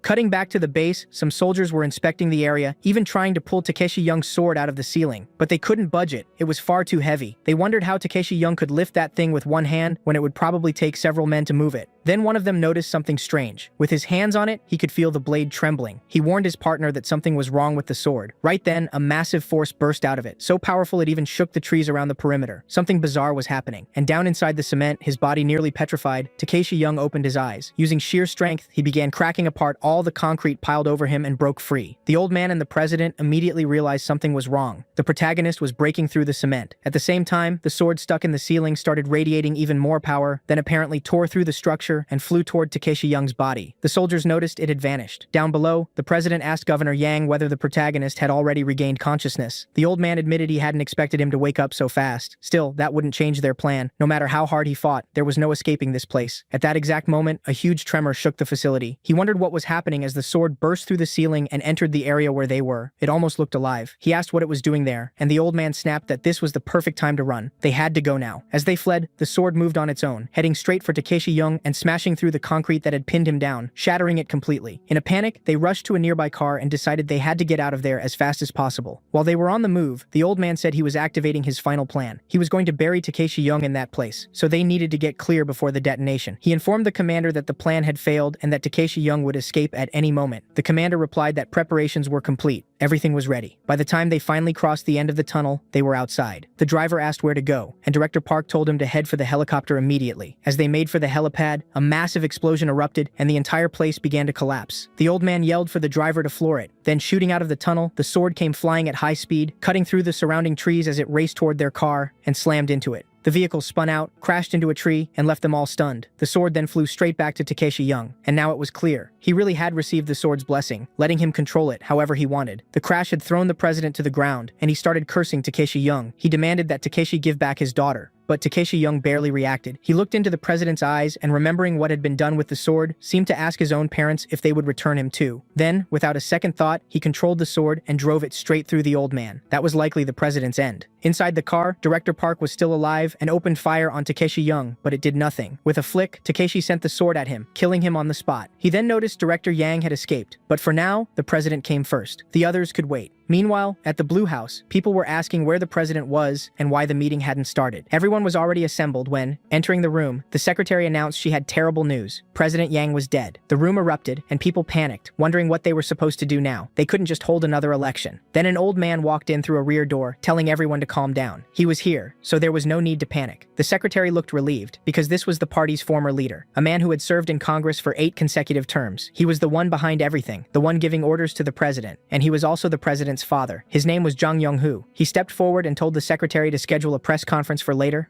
Someone in the crowd quietly wondered if the prime minister shouldn't be the one to take over. Jang cut him off, saying all of this had happened because his son ignored his orders and acted alone. He warned them not to do anything foolish and to follow his instructions. Everyone fell silent at once and quickly fell in line. Back at the base, a woman was watching the scene, seeing everything Takeshi Young was doing. She said it was far worse than it looked in the videos. Seeing it in person was insane. Over the comms, some soldiers told her they were almost there, but she immediately ordered them to turn back. If they went in, they'd die for sure. One of them didn't want to listen and kept pushing toward the site, but she told him he didn't understand. The sword in Takeshi's hand was moving on its own. It was practically alive. Nothing about this was human. Several vehicles started approaching the area, including a helicopter. The president really was dead, and Takeshi said he'd promised to wipe out that whole family, and that was exactly what he was doing. He spoke to the dying president, saying he knew the one behind everything was his father, because he'd overheard the man's people talking. Then with a leap, he jumped toward the helicopter and grabbed onto it. On the ground, soldiers shouted not to fire. They might hit the man inside the helicopter. The pilot was terrified, but he asked the protagonist where he wanted to go, while the sword flew beside them, and Takeshi answered, the Blue House. He was to take him there. The pilot obeyed and steered that way. Below, a soldier reported to the commander that the helicopter was heading for Seoul, straight toward the Blue House. On the way, the pilot said they should take the long route, because the closest zone was packed with constant surveillance and security. Getting through there would be nearly impossible. There was also already an order on this helicopter: fire immediately, no warning. If they kept going, it would basically be suicide. He knew Takeshi had survived a missile before, but if this helicopter exploded, he had no idea whether Takeshi could survive a fall from that height. Even if he landed in a river, it wouldn't be easy. Every soldier in base already knew they were coming, and once he hit the water, he wouldn't get a chance to breathe, because bombardment would start immediately. But the protagonist said none of that mattered and told him to keep flying in that direction. The pilot started lamenting his fate. He knew that once they crossed that line, the helicopter would be bombed. Takeshi Young had superhuman abilities, so maybe he'd live, but the pilot wouldn't. As they neared the capital's defense command, word came in that Takeshi Young had boarded a helicopter, and bullets immediately began tearing through the air toward it. The gunners didn't care at all about the soldier inside and kept firing without hesitation. But Takeshi used his sword like a spinning fan, deflecting every shot. The pilot couldn't believe what he was seeing, but once Takeshi pointed the way and told him where to go, the helicopter headed there. On the ground, someone demanded to know how they still couldn't bring down one simple helicopter. How could they be this incompetent? The constant attacks were starting to annoy the protagonist, and with his sword, he began wrecking everything around him. Looking down afterward, he realized the city had already suffered enormous damage, but he kept moving toward his destination. At the Blue House, the old man began mourning his son's death, especially now, when he had finally reached the place he'd always wanted. He truly seemed to feel the loss. Then, in his office, the secretary rushed in again to report that Takeshi Young was coming there, and they needed to retreat. The old man said he understood, and we cut back again, to the helicopter. As they crossed the city, more shots kept coming, but Takeshi still knocked them all away with his sword. He knew the helicopter couldn't hold out much longer, so he decided to try something else. Using the sword for support, he grabbed the pilot in his arms and took off, flying, while holding onto the blade and moving even faster across the city. At this point, Takeshi had become absurdly overpowered. Apparently, he could even fly now. At that speed, he quickly closed in on the Blue House and reached the surrounding area. The moment he touched down, reports came in that Takeshi Young had breached the Blue House. Soldiers immediately surrounded them and warned that they wouldn't let him cross that line. He answered that anyone who wanted to die could shoot. That would be the signal for them all to begin. Then we cut to the committee, where they said the military was bombing the entire city and causing massive civilian casualties. If this kept up, their credibility would collapse, and the city was already descending into chaos. One of them asked whether they really intended to keep going like this. The old man replied that the government couldn't just sit idle while being attacked. But another man said this was madness. They were even willing to blow up the Blue House, where they themselves were, just to try to stop him, and it probably wouldn't even work. The others were starting to openly disagree with him.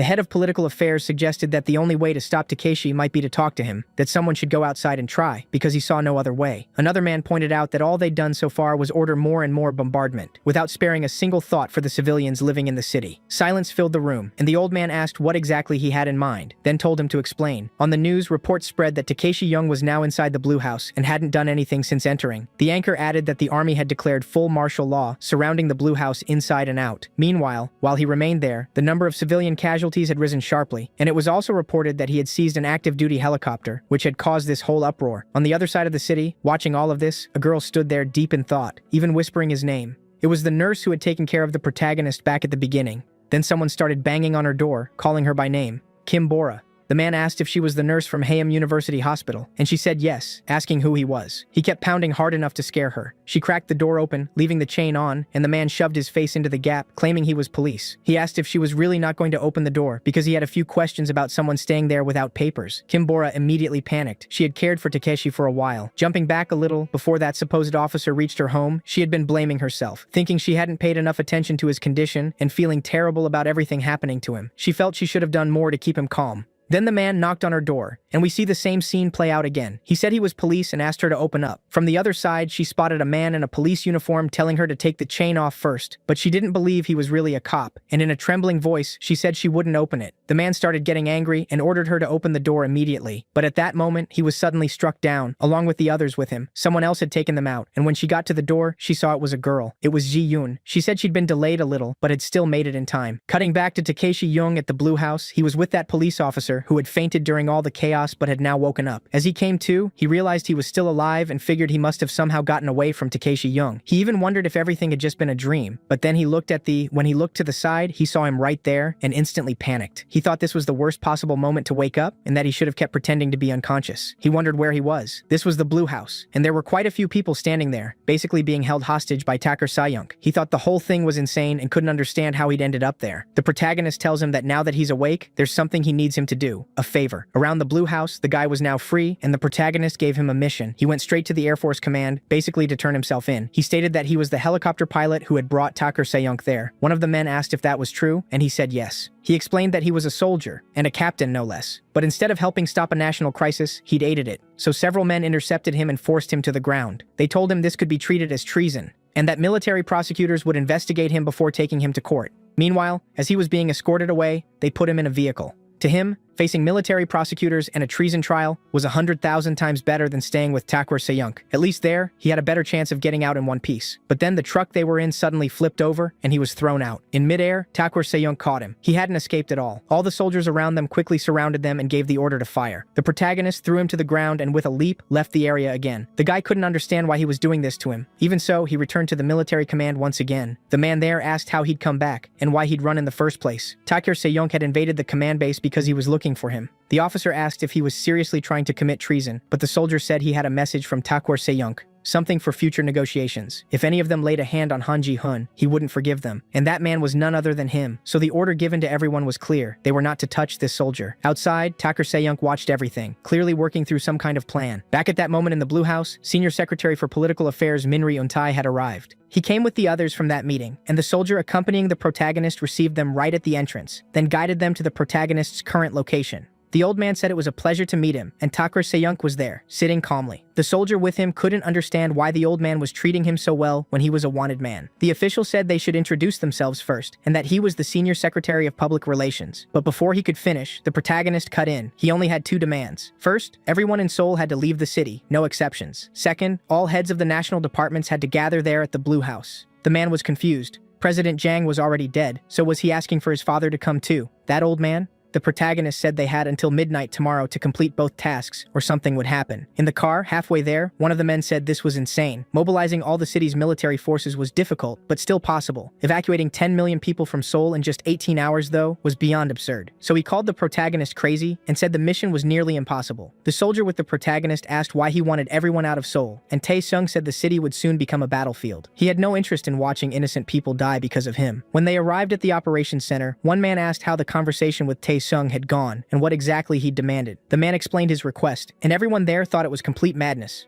basically impossible to carry out. The old man stayed silent after hearing it all. One official said they needed to move the government headquarters and the national councils to another city before anything happened. Another man argued that dealing with them would be easy enough, but the real issue was how to get Seoul's citizens out in only 18 hours. One of them said it simply couldn't be done, and they should ignore the demand. But another argued they at least had to show they were trying, because if they didn't show even that much, it could make the protagonist even angrier. He knew how hard this was. There were 18 million people. Another man asked if anyone realized how much an evacuation on that scale would cost. It would be over 2 million, he said, and would throw Seoul into total chaos. So who was going to take responsibility for that? And who would deal with the fallout? The old man remained silent. He knew that if the protagonist wanted everyone gathered there, it was because he planned to deal with him. Then we cut back to Kim Bora, the nurse who took care of the protagonist at the beginning. Chaeyeon was at her door, praising her for realizing those men weren't police. Still, she added, Kim Bora had been a little slow. The girl looked confused. She didn't know Chaeyeon. Chaeyeon introduced herself as Taesung's best friend, then snapped the door chain. She confirmed that the men who came for Bora had intended to take her somewhere unknown, and that they were Aegis Security. Aegis was the organization run by the blonde guy's father, definitely not the police. Kim Bora seemed to know about the organization, which made things easier for Chaeyeon. Bora clearly understood what was going on and was prepared. Chaeyeon said they were both worried about Taesung, then asked if she wanted to come with her, though she was also pointing a gun at her, so it wasn't exactly a suggestion. Kim Bora started following her, and when she looked out the window, she saw more Aegis people below. Chaeyeon warned her that under no circumstances could she let them take her, because if that happened, they'd definitely kill her, so she had to make sure it didn't. Then Chaeyeon pulled out a stick of encapsulated TNT and threw it into the building, hitting some of the Aegis soldiers already moving in. Kim Bora wasn't used to seeing anything like that, and she was already getting scared. Chaeyeon told her they didn't have time for that. If she felt sorry for them, she could die with them too. Then the scene shifts to St. Michael Monastery, where several men had gathered. They were Chinese secret agents, there to spy on Korea. They discussed how other countries would probably show up as well, Germany and Japan included, so they needed to stay alert. The moment those forces appeared, they had to be ready. But as they watched the monastery, someone emerged from inside, and the person seemed incredibly strong. In the blink of an eye, that figure wiped out the entire Chinese unit. Apparently, he was a superhuman too, just like Taki. Then we moved to the Capital Defense Command, where everyone was gathered. They were discussing that exact incident, the destruction of the capital's defenses around the Han River, and how those troops had been ambushed across the city. The old man asked whether they had prepared properly, and they replied that they were ready for any enemy action. After all, they still didn't know who was behind it, since Takasayang was at the Blue House, so they were already suspecting that spies from other countries had entered the area. Back at the Blue House, the guy wondered why no one was doing anything. He hadn't seen a single evacuation order. There wasn't much time left until midnight, and only then did it hit him that he was probably a hostage. Even so, he felt strangely free for one, since no one was stopping him from moving around there. But he knew it didn't really matter whether he was free or not. Takasayang was with him, and wherever he went, he'd be found. The protagonist walked up and told him they were leaving. The guy was confused, but they ended up driving out of the Blue House in a truck. The news was immediately reported back to the organization, while the guy regretted that he had no idea where he was supposed to go, and was too scared to ask. The protagonist simply told him to keep driving forward, and he obeyed. The guy couldn't stop thinking about how terrifying he was, and as he looked at the streets, he saw people living peacefully. Some were even playing outside at a time like this. He wondered if they had never been warned, or if the alert system had failed. Apparently, no order had been given at all, even though this should have been an evacuation. Nothing had been done. He figured that now that the protagonist had taken over the Blue House, no one really had the option to choose what to do or not do anymore. The protagonist was basically in control of the country, so all they could do was obey him. Meanwhile, a helicopter seemed to locate where they were heading and began tracking them, and the protagonist was on his way to the National Assembly. The soldiers were furious, wondering what he planned to do at the National Assembly this time. There weren't even any troops stationed there. Then word came in that Takeshi Young had changed course. He was no longer heading to the assembly. The scene shifts to BTN Broadcasting, where the latest news is coming in. They were still reporting that Takeshi Young was on his way to the National Assembly. Just as the segment was about to begin, the anchor says that according to the latest reports, Takeshi Young is heading there now. Then the studio is suddenly struck by something, and stepping out from the back, it's Takeshi Young. He had broken straight into the station. The soldier with him orders the staff to get the broadcast ready immediately and keep the cameras rolling. Everything the protagonist says must go live, or something very bad will happen. A moment later, the protagonist is already on every giant screen across the city, and on TVs all over Seoul. He announces that President Jong is dead and that he killed him himself. People panic instantly, terrified by the announcement. He reveals that he had already warned the organization, demanding that all Seoul citizens be evacuated by midnight, and that they bring the department leader to him, but they ignored him. And now that he knows who their leader is, he says everyone will be punished for it, because the government refused to take his demands seriously. Everyone is stunned. Even the soldier beside him had no idea he was about to say something this explosive. He admits that no matter how strong he is, he can't fight Seoul alone. But first, he says, if any troops are found that weren't withdrawn, he won't leave a single man alive. Back at the organization's committee, they wonder if he's insane, if this lunatic is really challenging the entire army. But one man says he's right. They have no direct way to answer this. The old man insists they must announce that the citizens will not evacuate and that he refuses to obey. If they don't stand firm now, the public will fall into chaos. The others can't believe he's doing this, but he says Taeksung would never slaughter innocent people, and he's convinced of that. Even if he did, it would only make the public hate him more. All 10 million citizens of Seoul would turn against him. Another man realizes that if this happens, he'll be using the people of Seoul as hostages. Then Taeksung adds a second demand. All active police in Seoul must disarm and abandon their stations. In other words, Seoul will be left lawless. Anyone who refuses will be punished without exception. And finally, for every citizen living in Seoul, any violation will be punished, and no one's safety can be guaranteed. Old man Yang is watching it all too, twisting with anger in his room. At the hospital, Mr. Yang, the guy the protagonist beat down earlier, is recovering, and in front of him stands Seonghwa, the mysterious guy in the yellow hood. He asks about the situation. Mr. Yang says nothing unusual happened, but Seonghwa is clearly furious. He wants to know who did this to his brother, and vows to find him and kill him. From that moment on, that lunatic sets out to hunt Taeksung. Back with old man Yang, he asks one of his men what happened in Seoul. The man explains that Taeksung seized the Blue House the day before, and all the governors and politicians, including Han Taeksung, were evacuated. The old man is shocked. He says Taeksung is completely unpredictable. Then he asks about Muyol, and is told he's awake. They injected him with serum, and he's recovering very quickly. The old man asks if they found Seonghwa, but the man says he hasn't been answering messages and seems to be ignoring them on purpose. This is the same Seonghwa now with Mr. Yang in the hospital, the one who swore to beat the protagonist. Then the aide adds that 3 samples of a serum were stolen from the Kook-1 lab, and the security footage clearly shows that Seonghwa was the thief. The old man realizes something huge is about to happen. Back with the protagonist, the soldier beside him wonders why he wants to drag innocent civilians into this. They had nothing to do with it. He says that when he first heard his speech back in that building, he was glad he was doing this. But now he doesn't understand why he's threatening ordinary people too.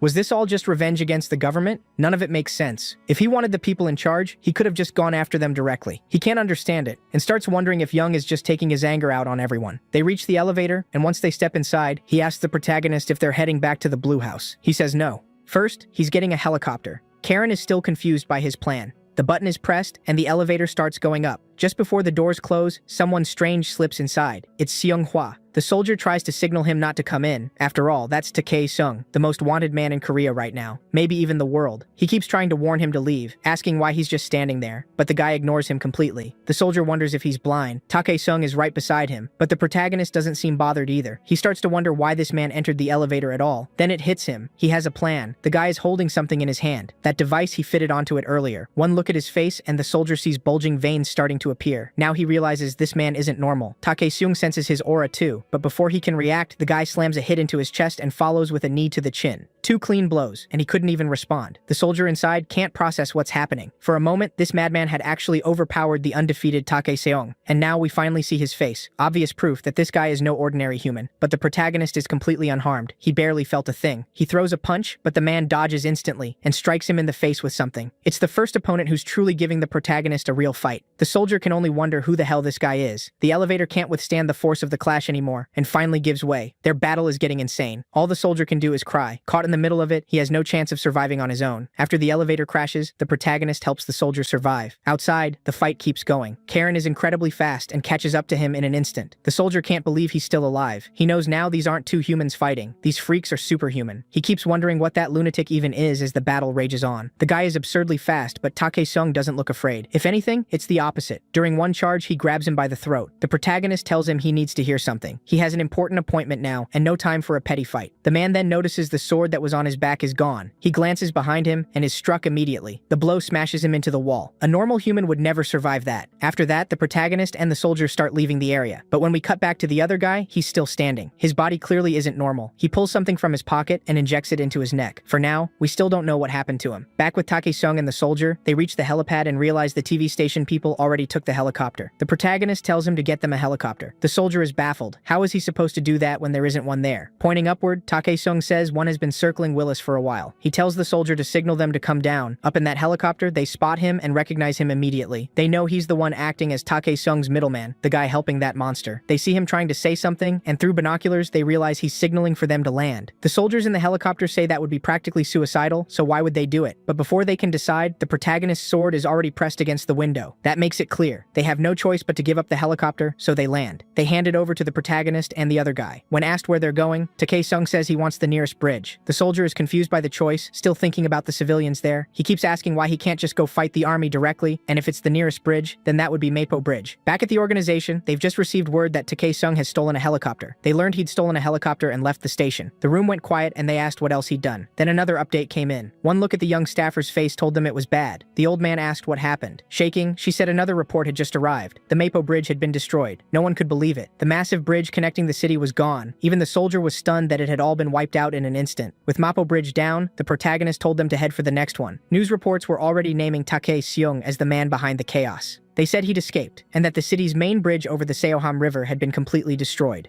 But even as that report aired, another alert came in. Seogang Bridge and Wonryo Bridge had also been destroyed. Then came word that 2 more bridges had fallen, and cameras had caught Tae-seung destroying them in real time as he moved from bridge to bridge. He was sabotaging his own country without the slightest hesitation. People trying to flee were stopped. The bridges leading out were no longer usable, and every district of Seoul was now sealed off. There was no way out. People could only wonder why he was doing this. Panic spread through the city. People cried out for their parents. Meanwhile, the protagonist kept bringing everything down. They finally understood his plan, to paralyze all traffic in Seoul and lock the city in gridlock. In one home, a family watched it unfold on TV. The father couldn't understand why this was happening, and all he could think about was what it would cost to rebuild those bridges. His wife said they needed to leave Seoul too. It was getting far too dangerous. Their teenage daughter, clueless as ever, complained that she was supposed to meet her friends today, and that this was so annoying. Then another bulletin came in. Several inmates had escaped from a prison in southern Seoul. Calls were flooding in, but there seemed to be no police available to respond. Authorities told citizens not to go outside and to lock themselves inside their homes. The father kept asking how everything had collapsed so suddenly, but the city was already in total chaos. Escaped prisoners were taking over the streets, and there were no soldiers protecting the public. Crime was erupting across Seoul. Robberies and assaults were happening non-stop. The crazed mobs smashed anything in front of them. By now, it was clear Tae-seung's threat had made proper policing impossible. The man suddenly remembered the children were still at school, and everyone panicked. He told them to grab their things right now. They had to get out before it was too late. Public safety had completely collapsed. Back at the organization, they watched the news in shock, helpless before the situation. South Korea's capital had effectively fallen, and the city center was in complete ruin. Back with the protagonist, the helicopter had landed. Looking out over the city, they saw the chaos below. They had returned to the Blue House. One soldier looked at Tae-seung and wondered if this was really what he wanted Korea to become. To him, that place held nothing but painful memories, and no one had ever helped him. Back at the organization, a woman explained that he'd been planning this since yesterday. He had returned to his home country under emergency measures, and now he was back at the Blue House. They wondered where the United States was in all this, and why it wasn't helping an ally in crisis. Someone urged them to contact the Americans immediately and ask for help, but the old man stopped them. He said he would make the call himself. Then he contacted the Pentagon. There they had been watching everything the protagonist was doing. They were trying to classify him, wondering if it might be some form of psychokinesis. What they were seeing was unlike anything they'd ever encountered. They had no explanation for it. All they knew was that the military would love to possess something like this. The question was whether they could defeat it. They decided to consult DARPA and see if it had any answer. DARPA, the Defense Advanced Research Projects Agency. One of the men said they worked on all kinds of things, and they even discussed whether his relatives could be used as leverage in some negotiation. But then he dismissed the idea. Tae-seung had already killed his country's president and seized his residence by force. He asked them to imagine if this weren't happening in Korea, but in the United States, how would they respond? Another man said Korea was strong, but it was nothing compared to the United States. But the first one pushed back. What if he set foot on American soil himself? What would they do if he brought the same destruction there that he was unleashing in Korea? Would they need to drop some kind of bomb on the mainland? Just then, a man entered the room with new information, a direct message from Korea's acting president. They realized the old man's call had reached them. One of them said he'd been waiting for their response. The acting president was asking for help, but instead of sending troops, he said they should withdraw them immediately. The United States had an understanding with Tae-seung, and he would spare their families, so he ordered every American soldier stationed in Korea to be pulled out at once. The blonde officer said he'd carry it out, but asked if they really weren't going to answer the Korean president. The reply was cold. Ignore it. He'll understand if we don't respond. The best move is for the United States to stay out of this. Soon the results of that meeting were broadcast on television. They declared that their duty was to protect Korea's democracy and freedom, and that the United States and South Korea shared an eternal alliance. They said they would contain all attacks and provocations from the Korean side. But this was not a case of provocation by a foreign invasion, nor was it a crisis that legally constituted war. In other words, they were calling it Korea's internal problem. They said Korea would have to handle it itself, since this was not an international matter. Still, they hoped the decision would support the military and strengthen friendship between the United States and Korea, bringing the two countries even closer. The old man could only seethe with anger. He realized he'd have to deal with this alone, while all of his allies abandoned him.